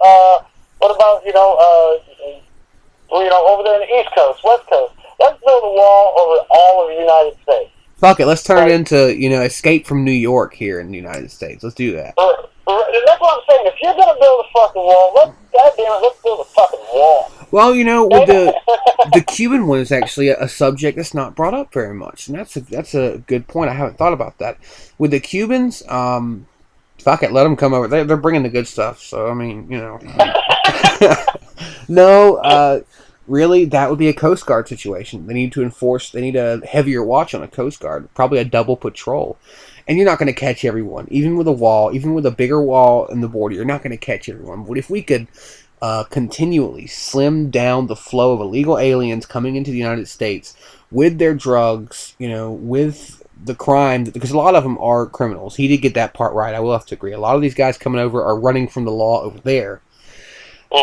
And if we can take the flow of illegal aliens coming in and just minimalize it every year by at least a percentage point, then you're doing your job. Because right now it's just over. There's really not even anybody there. It's like they're walking by. Hey, see, fucking hola. Dora, here comes Dora and fucking Boots. They don't care if they're just walking by. But what we really need to talk about is the Canadians. Those bastards are jumping the border up north. Just blame Canada. That's it. Let's blame Canada for everything. You know what, Canada? It's your fault. Yeah, it's your fault. No, I mean, immigration. I'm a believer in we need ideals from all over the world to make us even a better nation than we already are. Besides, if you're not Native American, you're a fucking immigrant anyway. Pretty much. Fucking immigrant. Yeah, it is what it is, man. We took it from the Indians and we need to give it back to them. But, since they're not going to do that, I believe definitely I agree with you on a sense of, if you're going to come over here, that's great. We need your brain power. But you need to be driven. You need to be compassionate about it. You need to show that you want to be an American. I should not find Spanish on my fucking laundry detergent. Well, I'm okay with making them comfortable. If we have a big part of the country that is Mexican, yeah, put their language on boxes, put their language on stuff, but make sure it's not taking over English, because I don't know how many times I'll have to call some kind of automated service, and the first thing will be like, for English, press 2. When did English become number 2? It's not right, it's not. You're in our country, not the other way around. Right, when I go to France, I have to learn French. Yeah, you have to. If I move to Mexico, I have to learn Mexican. If I move to Spain, I have to learn Spanish. You're in America, you need to learn American. I agree. I agree, because everybody communicates so much more better when they're on the same language basis. I mean, and I'm all for teaching different languages here, because that's something. I had a conversation with a guy one time. He was very anti everything that has to do with another country. He's like, we don't even need to teach different languages here. And I'm like, no, that's not true, because, having a different language in your itinerary it's very good. It's something, you can use. It's a tool. It is a tool. And I think we should be teaching all of our kids something more than Spanish. Teach them French. Teach them different parts of, like, English, because there are different sorts of English you can learn. Old English. Teach them Nordic. Teach them everything you can. Let them learn. I mean, having a different language in your itinerary is great. And I think that we should be teaching our kids how to speak Spanish. Because if they ever want to move to Mexico, I mean, with Trump being president, everybody's going to move to Mexico. So I want to see it. I want to live the day that I'm sitting in America and I start seeing Americans jump to the Mexican border. Fucking, they're gonna need to fucking get by all this shit. I want to see it. It'd be great. And then now we also got people. Now they're going extreme too, and they're all like, "Well, if Bernie goes, I'm leaving the United States." Well, fucking leave, man. Jesus Christ. Don't talk about it. Be about it. See you later. I want to stay here in this great country. Fuck yeah, I'm gonna have all types of fun. Yeah, you stay here while Trump runs it into the fucking ground. He's gonna run it into the gold-plated. I'm already fucked. He's gonna run it into the gold-plated fucking weave ground. That's what he's gonna do. World War III is coming, everybody. It's in the works. It's going to come. It's going to be here. It's inevitable. It's fucking inevitable. It's going to happen, and because sometimes war creates cash. So that is true, and Trump is after everybody. Every time I see him on TV, it's Russia should have gave us back Snowden. We're going to build a wall, and who's going to pay for it? Mexico. He's hitting on everybody. I mean, he is not. You get a war, and you get a war, and look. Everybody, look under your chairs. We all get wars. That's what Trump wants for the United States and the world, and that's not a good thing. People are like, "Oh, that's so cool. He's gonna stand up for America," and I'm just, no, dude, no, he's not. He's gonna destroy America. It's America, not Merca. America. God, I can't stand Mercans. I hate white people. And if Bernie Sanders becomes president, he just might as well just let all the countries take over this country. Yeah, see, that's the other extreme, is that Bernie's just like, oh, well, if you want to, take parts of Louisiana back, France, go ahead, you can have them. It's no big deal. All equal. All equal. Russia, you want Alaska back? Okay, we don't really use it that much anyways. Go ahead. Yeah, they don't even get a vote, so... No. That in Hawaii. That's kind of sad, the part of the United States don't even get the vote. Fucking... So, the reason why I've been asking you these questions and putting you in this scenario, because, you being the president, me being the vice president, the way I see it is that people, it's in the Constitution that it's the right of the people and the duty, the motherfucking duty of the United States citizens to overthrow their government and constitute new government when their government becomes corrupt. Yeah, and I get that. I'm sorry, let me correct that. I think that was the Declaration of Independence. Yeah, I get that. But the problem is that we need to find a way to get in contact with our government via communication, because I don't want to see it come to an actual altercation. Because honestly, let's be honest here, unless the people here raise some sort of great army, an altercation would end very badly for this side at least. It would. 535 people make up the United States government. 535 people. And they got about, another 535 million in the United States military. Well, that's the key. That's a final swoop into there. Military, they just do what they're told. They do. They really do. They do what they're told. Jason says, again, Congress will destroy America. Trump is just a puppet. Yeah, that is true. I agree there. And Ashley says Trump's an idiot. Wait a minute, honey. You gonna do it? Or are you just gonna walk out? What? You gonna do it? Oh, Lord. Come on. Y'all need to get over it. She hasn't done the cough yet. Oh, there it is. Oh, there it is. Yeah, everybody. There's the cougher, the iron lung. She needs to do a voiceover, record that shit. Oh, we do need to get that recorded. It will be gone, I promise. She's got a new product for the next Nerve Central HQ that we do, which will be next Wednesday night, by the way. She's got a new product she's going to try she's probably going to try it before the show starts to see if it works, but it's supposed to help chronic coughs disappear, so we'll see. Okay. And, it's going to be unfortunate. We'll lose ratings, but damn it, she's willing to take one for the team. So, but final vote. Your vote is who are you going with? Oh, voting wise? Yeah, voting. I told you, I'm probably not voting, man. I'm probably not. Let's say you did. Let's say you did. Oh God, it's like choosing between a douchebag and a shit sandwich. Fuck. I guess honestly, if I have to vote, I'm probably gonna do a write-in. A write-in. Mm-hmm. Cool.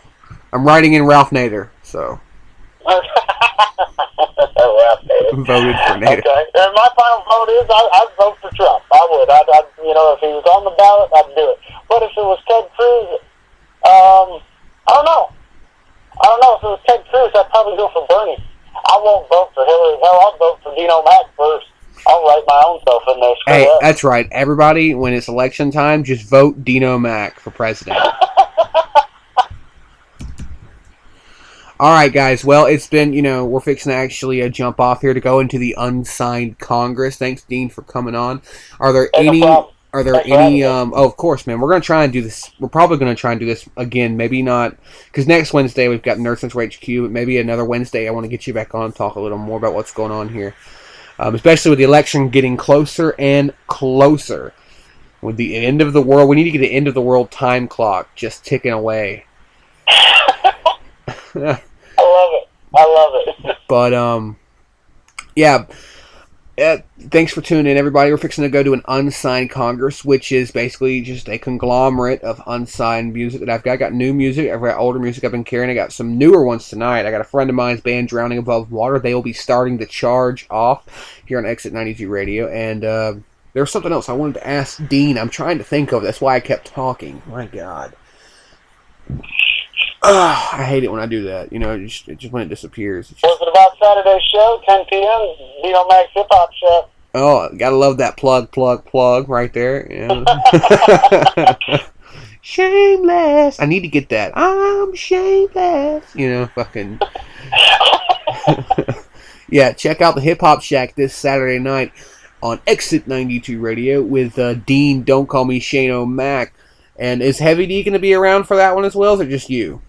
It's just going to be me. If I do, I'm not going to be taking requests because I've upped my music to 7 hours of music, more than enough. But I won't do any requests. But I will be, if you want to call in and just chit chat for a little bit or something, say something about 90s and 2000, hip hop, how it has formed into what it is today.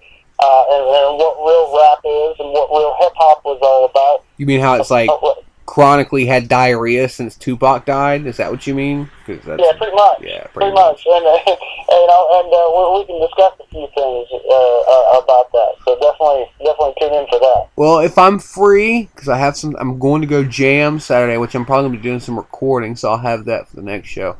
But if I'm free and everything's cool, I might try and give you a call and bullshit with you. But I got it now. What I was going to say, before we go into the Unsigned Congress, just real quick, we're not going to talk about it. We're probably going to wait till Saturday to talk about it, me and Happy are. But it has been confirmed 100% July 9th, 2016. Phillip Brooks will be fighting Mickey Gall at UFC 200. Phillip Brooks is also known by his other more famous surname, CM Punk. So they will be fighting at UFC 200 on 7/9/16. So I don't want to talk about it. I'm going to save it till Sunday night for me and Happy to talk about it a little bit. But I know Jason has been following this story for like the last year. So we now have a date for the first fight of CM Punk in the UFC. So, awesome. Yeah. But yeah, Dean, thanks for coming on. We're going to go into an Unsigned Congress. Here is Drowning Above. Well, hold on. I gotta play my intro first because I love my intro. I made my Unsigned Congress intro a while ago and I absolutely love it. So here we go. We're going into an Unsigned Congress, and first up after the intro will be Drowning Above Water with their instrumental Change. Keep it locked in here on Exit 92 Radio. Dane, you want to say Dane? Do you want to say something? It's Dino Mac, but yeah.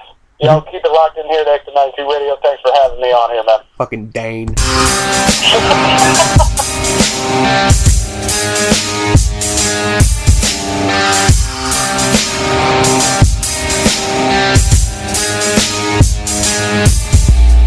Yeah, that's right, Spreaker listeners.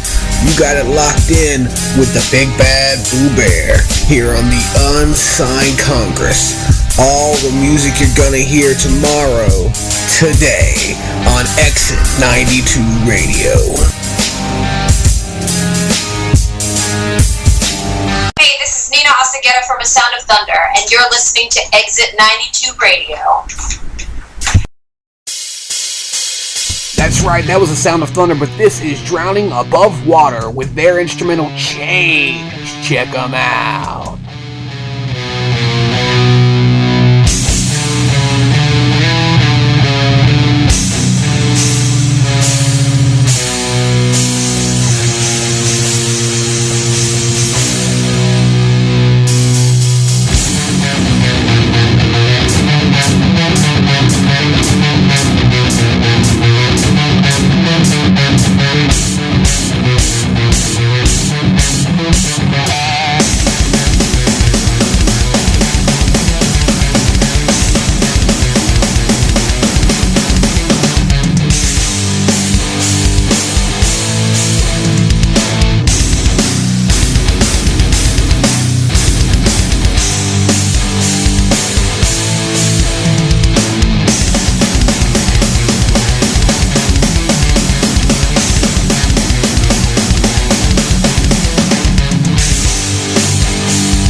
know, some hot shit from Drowning Above Water, and now we got some more coming right at you. It's gonna attack your ear pussies harder than anything you've ever had before.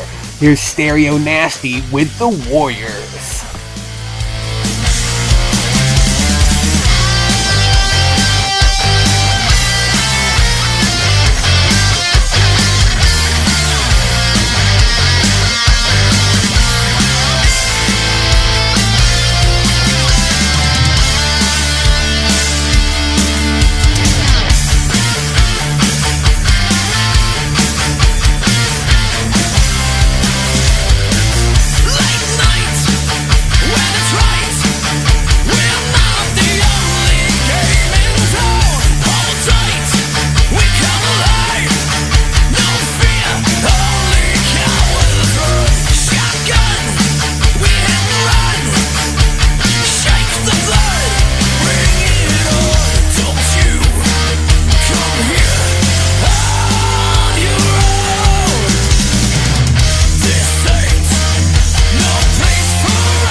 That was Stereo Nasty with the Warriors, who are on the Artist of the Month poll. If you want to give them a vote, go and check it out. It's in the chat right now. Next up, we got some Bleeding in Stereo, January's Artist of the Month winners. These guys are badass with the Killer 5.0. Keep it locked in here on Exit 92. We got a double shot of Eric Miley coming up next.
that was Bleeding in Stereo with the Killer 5.0. And next up we got a double shot of the madman himself, Mr. Eric Miley with Temple on Fire and the Peregrine. You guys enjoy listening for a little bit. I'm going to go take a quick smoke break. Keep it locked in here on Exit 9092 Radio.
time for an Exit 92 double shot.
Yeah, that was Plenty with Every Piece Matters here on Exit 92 Radio. That's right, you've got it locked in here on Exit 92. You enjoyed the real Merica Live that we had going on with Dino Mac earlier. But now we've got the Unsigned Congress open for voting. That's right, we've got the new Artist of the Month poll going on this month with 3 bands that are just topping out the charts this month. These guys are awesome. It was so hard to decide who was going on this Artist of the Month because I had so many bands that are so awesome, but I have decided to keep it down to 3 bands only that go on the poll, and then that winner gets an interview here live on Exit 92 Radio. Right now, the bands that are on the poll are the Blues Rebels, Stereo Nasty, and Danny Phantom. These 3 bands are fucking awesome. Danny Phantom's leading right now with 3 votes. He's got 2 votes ahead of the second place guy. Not very many votes at this moment, but this is only, it's only the 10th. They've got until the end of the month to tally up all the final votes. Remember to check these guys out on Bandcamp, YouTube, everywhere you can find them. Danny Phantom, though, I will say, is exclusive to Bandcamp. I couldn't find him on any Facebook, or on any YouTube.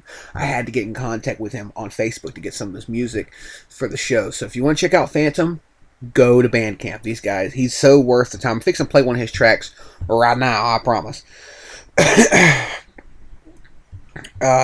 He is really good. He's a great rapper. Stereo Nasty, another great metal band. They have such a, I want to say raw sound. It's got like this, it's really raw, but it's got this this classic feel to it as well. It's different, and that's why they were picked to be put on the poll.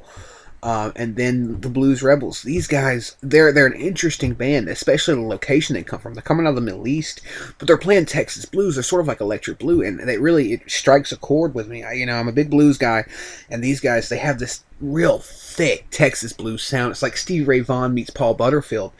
And, all 3 of these bands, it's so hard for me to pick a favorite. I can't ever pick favorites, and it's frustrating because I want to pick a favorite, but if you have the chance, stop by the straw poll we have up on Exit 92 Radio's Facebook page. Leave us a like while you're at it, and let your voice be heard.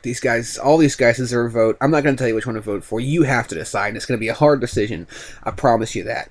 But next up, we got a little bit of Danny Phantom with his, and I played this song a bunch, but dude, it's so great. I love this cover. I love all of the songs that I've heard, but this cover is phenomenal.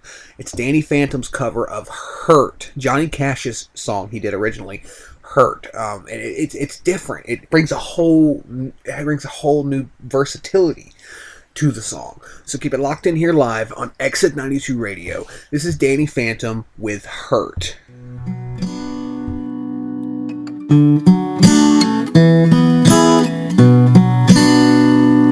I hurt myself today to see if I still feel. I focus on the pain, the only thing that's real. A needle tears a hole, the old familiar sting.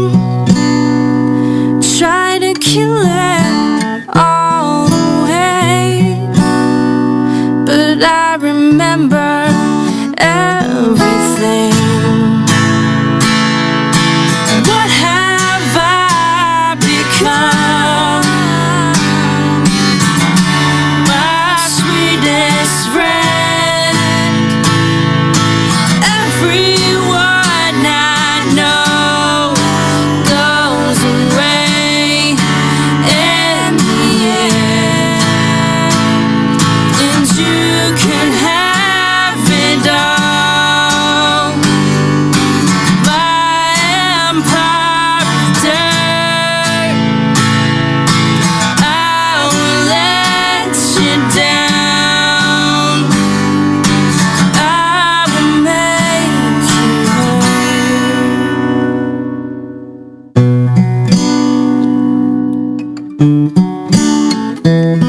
One of my best friends just died. and I don't really know how to take it. I swear this life I've been making is wearing my patience, and this heroin is fucking sick. It's like it's a razor, like you're trying to toss it out, but it's stuck in your finger. Like you're trying to pull it out, but it keeps cutting you deeper. I swear I'm fucking sick of funerals, it's killing me. I'm used to losing people now. Speaks on just how fragile and confused we live our lives. The truth is in the lies, and everybody speaks them. Till the day I die, I refuse to be an equal, and I choose to be this see-through. We all got demons, but those demons can turn into people, and those people are pure evil. Shoot your local heroin dealer, homie, cause I need you. Kill every last one of those motherfuckers. Fuck a rhyme, I really mean that shit. Like One Punch Man, it only takes one hit, and then you lit. Your life will never be the same. Chasing a dragon like you stuck in a game, and you're stuck up in my brain, fighting off these thoughts of you. Cause if I don't, I know that I'll be crying uncontrollable. I love you, Pat, I truly hope you know that. Taught me much about myself. Remember that one time that we was tripping sack, laying chilling in the dark bed. Liz came in, said what the fuck, and that's when I just fell back. Looked at you, you said you good, I said I'm good, and we laughed and we masked all the pain we carried when we was together. Man, it's stupid's forever, no matter the weather, whether or not you here, you gone. Just know that nothing could break a brother's bond, and trust the spirit's living through this song. Trust, spirits living through this song. What have I become? What have I become? My sweetest friend. I love you, bro. Everyone I know goes away in the end. We all gon' go. And you could have it all. You could have the world. My empire of dirt. You could have it all. I will let you down. I'm a piece of shit. I will make you hurt. If I could start again, I would do it all a again. million miles away, I would keep myself. Hold on to myself. I would find a way. Danny Phantom with Her. Check him out on the Artist of the Month poll and Bandcamp. Listen to everything you can. That guy was awesome.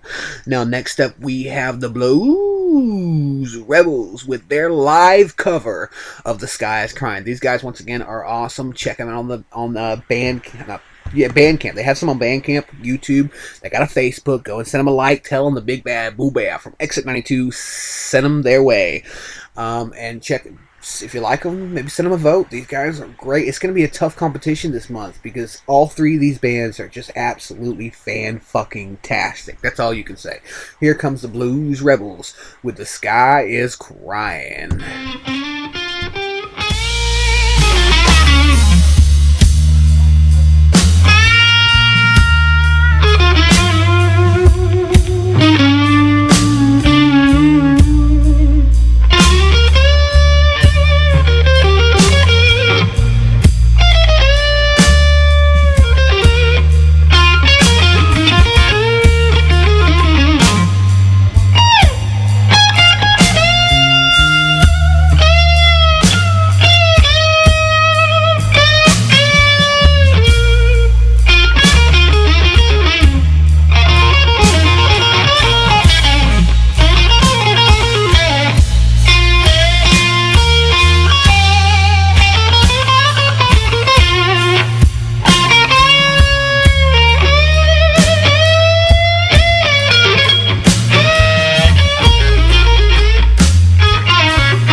tears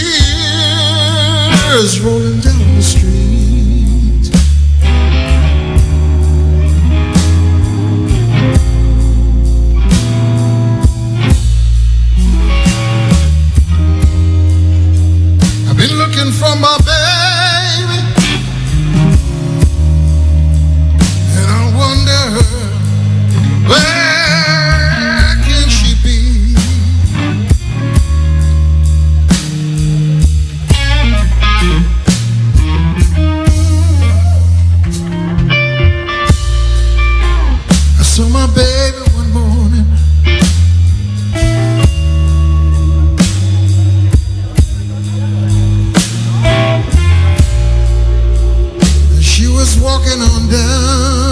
the street.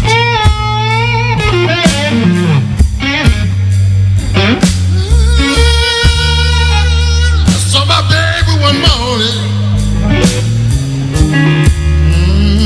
and that woman, she was walking down the street.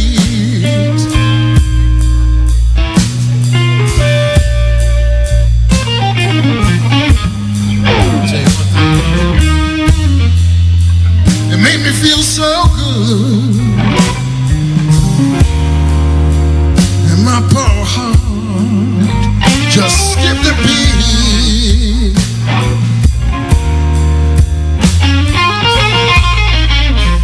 Take your time, Andy Watts. Take your time.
You sound so good. You better do that again.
Yeah, Andy Watts on the guitar.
I got a bad feeling.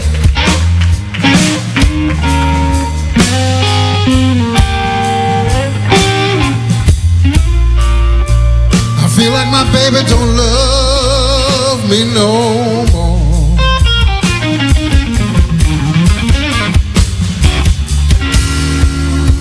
I got a bad feeling every time.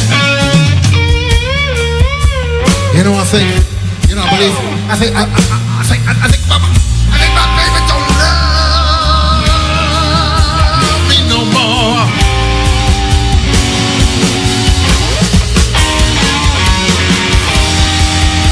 You know the sky is crying.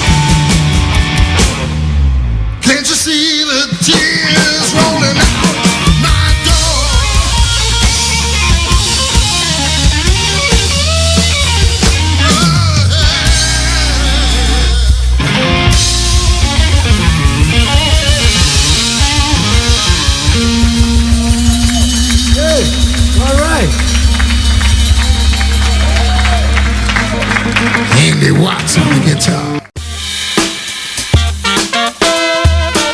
speaking of jazz, Grandpa Al in the chat, by the way, thanks for tuning in. We got a little bit of the Tacoma Bradley Unity Band with their track Let It Ride. These guys are new on Exit 92. I just found them this past week. They're fucking awesome. If you want some jazz, man, check out the Tacoma Bradley Unity Band. They're on Bandcamp, YouTube. They're on Facebook. Check them out. And there's a possibility I'm having to pick the 3 bands for next. I go ahead and try and get things in my head. I'm having to pick the next 3 bands, and these guys may be one of them. Check it out.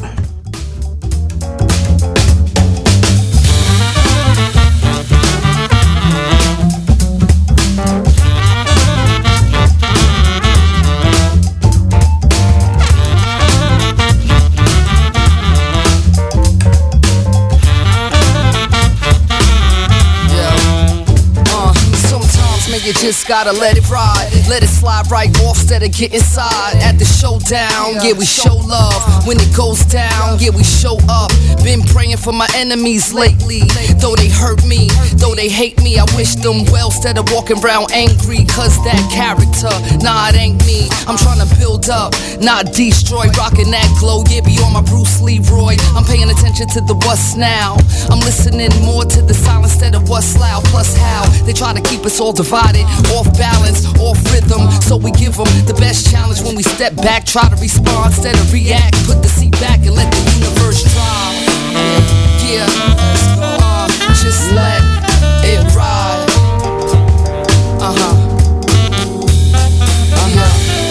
Let's go. Sometimes you gotta let it ride. Let it ride. Yeah, let it ride.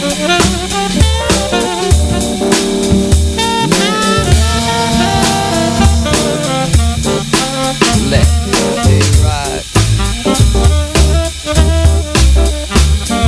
United we stand, divided we fall. Let's stick together and drink some alcohol. United we stand,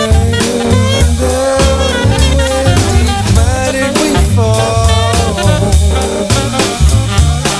Let's stick together and drink some alcohol.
Another new band coming here on Exit 92 Radio. That was Tacoma Bradley's Unity Band, and this is the Amanda Jackson Band with their version of Rise Above live. Check these guys out there on Bandcamp. John Reeder on bass.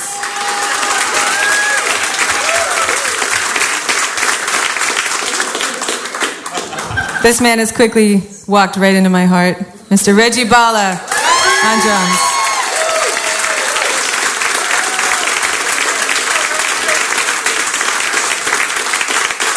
Getting hot in here.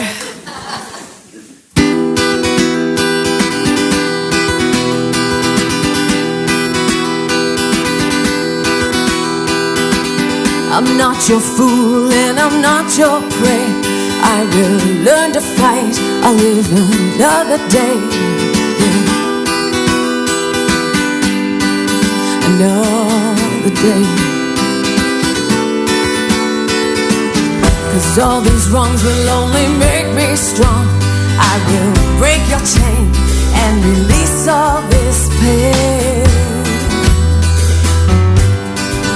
all this pain. And I will rise above, yeah. And I will learn to love, cause I found the strength in me, then I will be what I'm meant to be. Oh yeah, and I will rise above.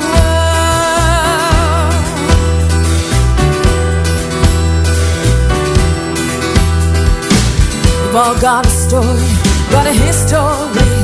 I can point at you and you can point at me.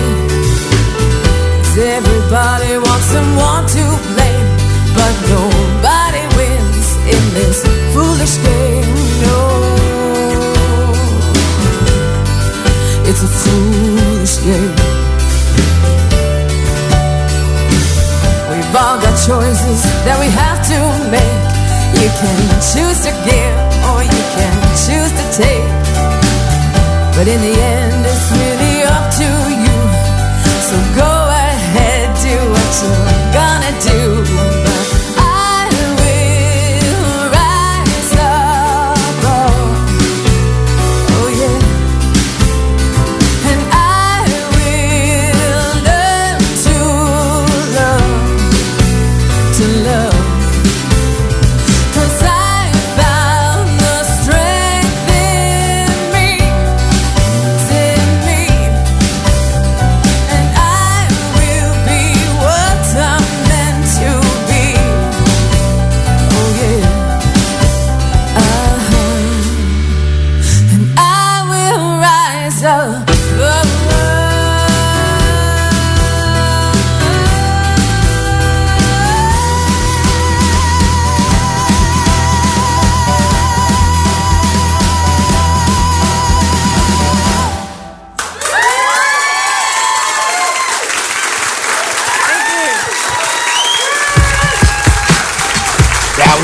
Jackson, we are changing the tone of things very quickly as the Palmer Squares come sauntering in with one of my favorites and one of their best, Painting Pictures. I live the American dream vicariously through various media outlets.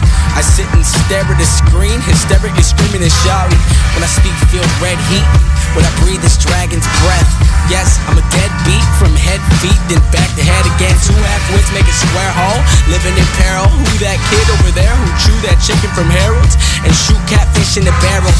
A petty jerk, finished jerky of any pennies you worth. And I can't just let go, cause every verse is a manifesto. Terminac, man, I'm sure to grab the pencils and start erasing. Bursting, blasting, wrapped in trench coats with a marksman's aim to target their game. The bottom line is profit, but the market's oversaturated, and these heartless corporate bastards stay homogenizing genres, and it waters my eyes, cause all I got in this life is music. And now I'm likely gonna lose this shit to some cogs lined up in unison. So sing it even if you don't know the words, even if you don't prefer doing the whip like you're going to work, or chilling at the crib, smoke herb and sing it till your lymph nodes hurt. Don't hold the phone though, the audience needs to start to scream, go Yoko Ono. And Nirvana means to blow your own dome. Cough and wheeze when you spark the law with the Palmer Squad. Saw Socrates at the Parthenon, but I forgot to cop a cheap concert tea in the parking lot. Gosh darn it, talk hard as a rock, but maybe he lying. Claim he a giant, but like Dave seen Goliath, that heart was soft as a baby's behind his. Laughing maniacally to combat the anxiety, but you likely to lose every time, so just tighten the noose and fly away. How can you have the balls to go up in front of an army? If you get on a stage and you're not prepared, get the fuck out of my business, cause this is a war. Ayo, I kick in any door with hinges forcefully and storm the entrance, cause my core convictions don't consist in none of your opinions. The Lords of War been in my corner at these tournaments, and fortunately mortals can't perform under the poor conditions. These scornful nitwits will take you out like a torn meniscus. 2 morbid kids with a vacant lot full of war ballistics. I court your mistress through the orchard, then I scored them digits. Hordes of horny bitches bitches swarm for pictures like the porno business. Absorb the liquids and I'm lifted. We go deep like fuck snorkeling. Yo, I'm a porpoise with a dorsal fin, snorting off the porcelain. Ride the whitest horses, man, I'm born again. High on my endorphins and a morphine drip. I'm so informative, so inform someone. We've been recording, I got more to give, there's more to come. Windows getting boarded up, so pour me some imported rum. Coral tinted corneas and pupils wide.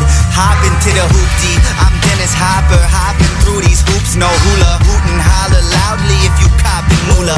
Copper coins and dollars too. We can rendezvous for hours talking how we got the loot. I got through school, I got through college, how about you? Conjure up all kinds of grooves on conga drums like Babalu. Yeah, act been dope since 92. Most rappers choke, forgot to chew. I'm on the move and y'all stationary. Call Dirty Mary and Crazy Larry, can't never catch me. Heavens to Betsy, act got it locked like the legend of Nessie. Monster. You couldn't see me with the sharpest optics. Far above the stars and comets, soar like Tony Stark up in the Marvel comics. I harness knowledge and argue topics with Harvard scholars. A startled novice with jars of pot in his cargo pockets. Quit harping on us, we'll embark upon this charting topic. Snarky carpet bombers, barky bonics, and alarming comments. It's all mnemonics, carnal knowledge, and a thirst for greatness. I curve the grade and stay superlative, so turn the page. I can actually see what he just said. That's painting pictures. Painting pictures.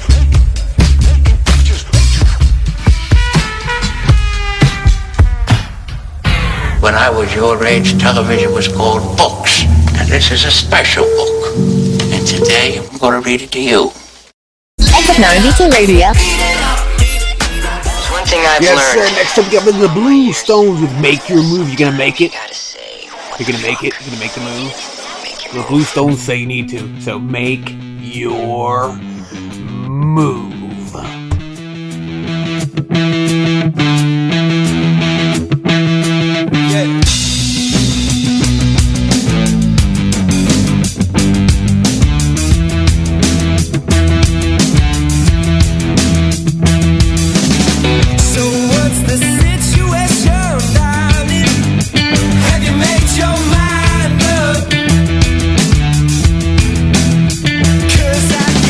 No time to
was Make Your Move by the Blue Stones, and now we got some of the Dirty Diary. Oh, what are we talking about? The Dirty Diary with Slab City. Keep it locked in here on Exit 92 Radio. We got 18 more minutes of unsigned music for you.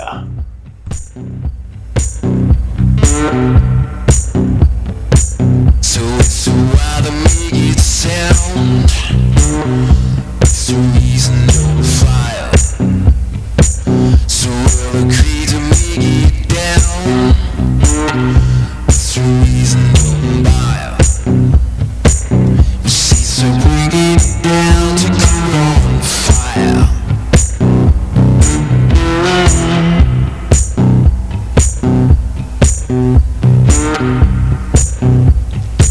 So it's the way to make it sound.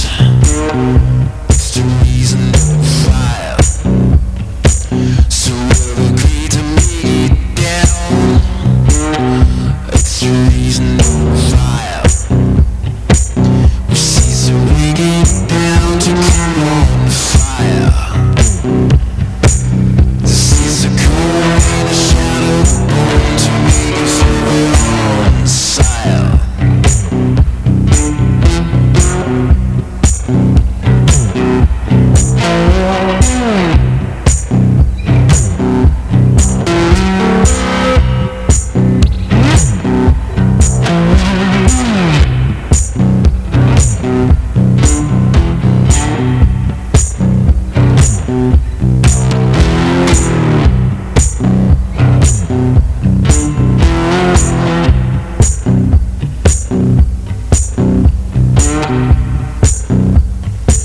So it's the way to make it sound.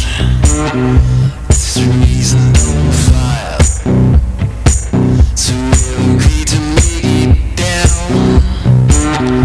It's the reason to buy. We see, so bring it down to come on fire.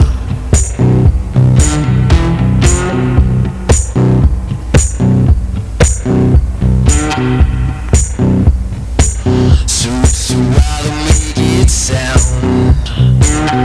It's the reason to fire. So we'll agree to make it down. To bring it to a stone. We see, so bring it down to come on fire. We see, so come a shadow to make it feel on sire.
Next up, we got a little bit of King Howl with the Eveline McCrow here on Exit 92 Radio. Keep it locked in live. We got Mr. Breakdown, Stealing Time, Drowning Above Water, and Stereo Nasty all coming up here in the next 14 minutes. That's going to be it for here on Exit 92 tonight. You can check out the archives. Let's get back to it. My old friend, he said, dear boy, watch your finger and put yourself in trouble again. Woo! Yeah! Woo! So it's 6 in the morning, still got troubles behind me.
so pretty, watch his lips. Now remember, pal, last night I fell in love with Evelyn McCrow.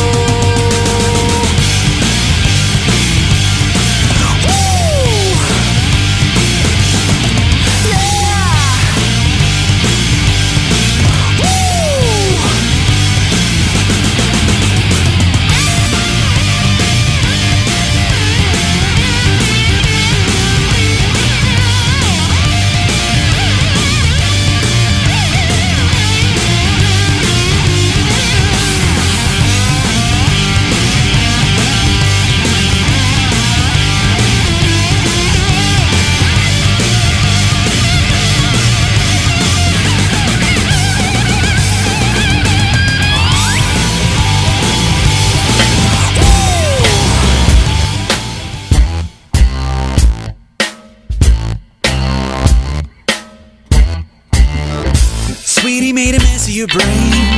She said your goals are a dream. But kind of focus what you do. You eat, you breathe, sleep, and groove. Studied all the best in the game. You learned all the tricks, you gave them each a name.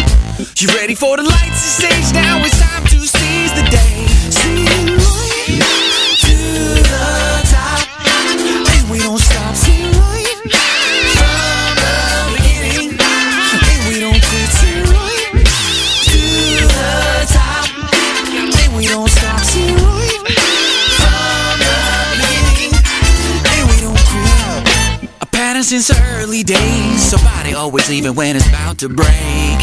But now we got the skills to make the music in and on its way. When someone's at a show we play, his eyes light up and his dreams awake.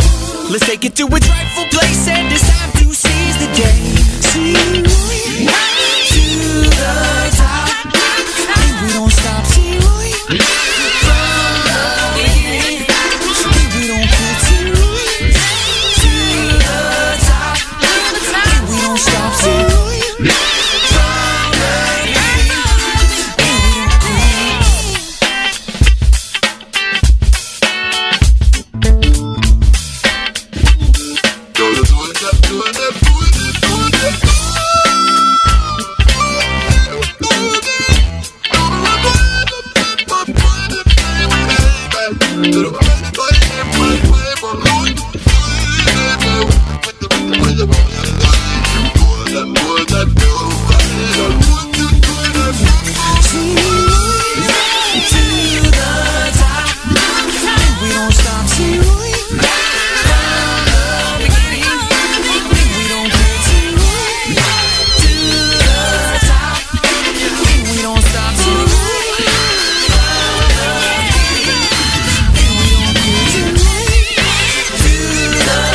Exit 92 Radio.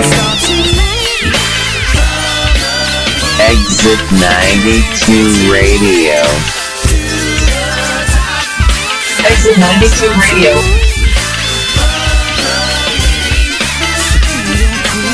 Exit 92 Radio.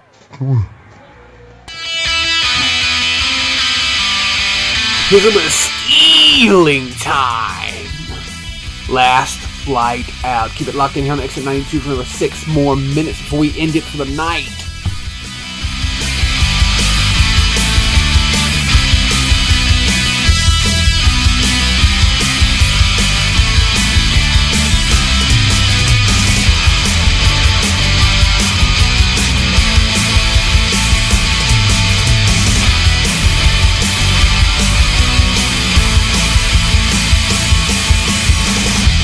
It's been ages since I've been to Chicago.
Next up is some Drowning Above Water with one of their tracks, Dethroned. So keep it locked in here on Exit 92 Radio. Drowning Above Water, another great up-and-coming band. These guys are on fire.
Next up, we have Stereo Nasty, and then we got one more track after this, and then we're calling it a night. Here's Stereo Nasty, Out of the Fire.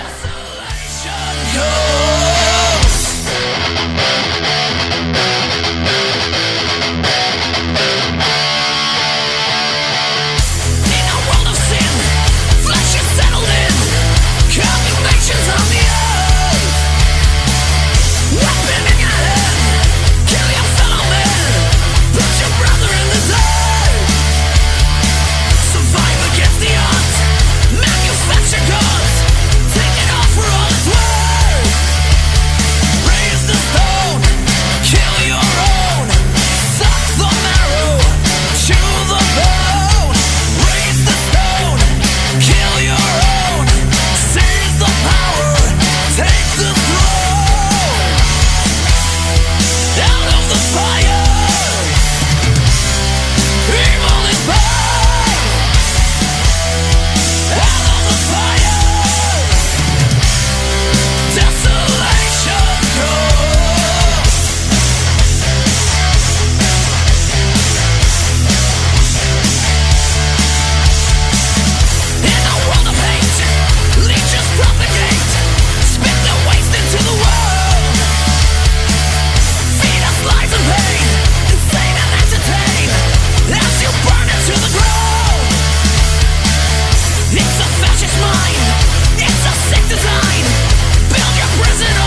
and you're listening to Exit 92 Radio.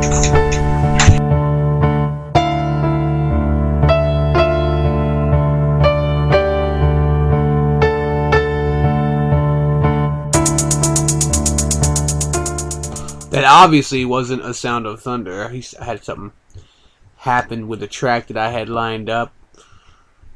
Wow, that kind of took away some of the momentum there. That kind of sucks. Anyways, thanks for tuning in here on Exit 92 Radio tonight. Hope you enjoyed it all. We're going to be heading out now.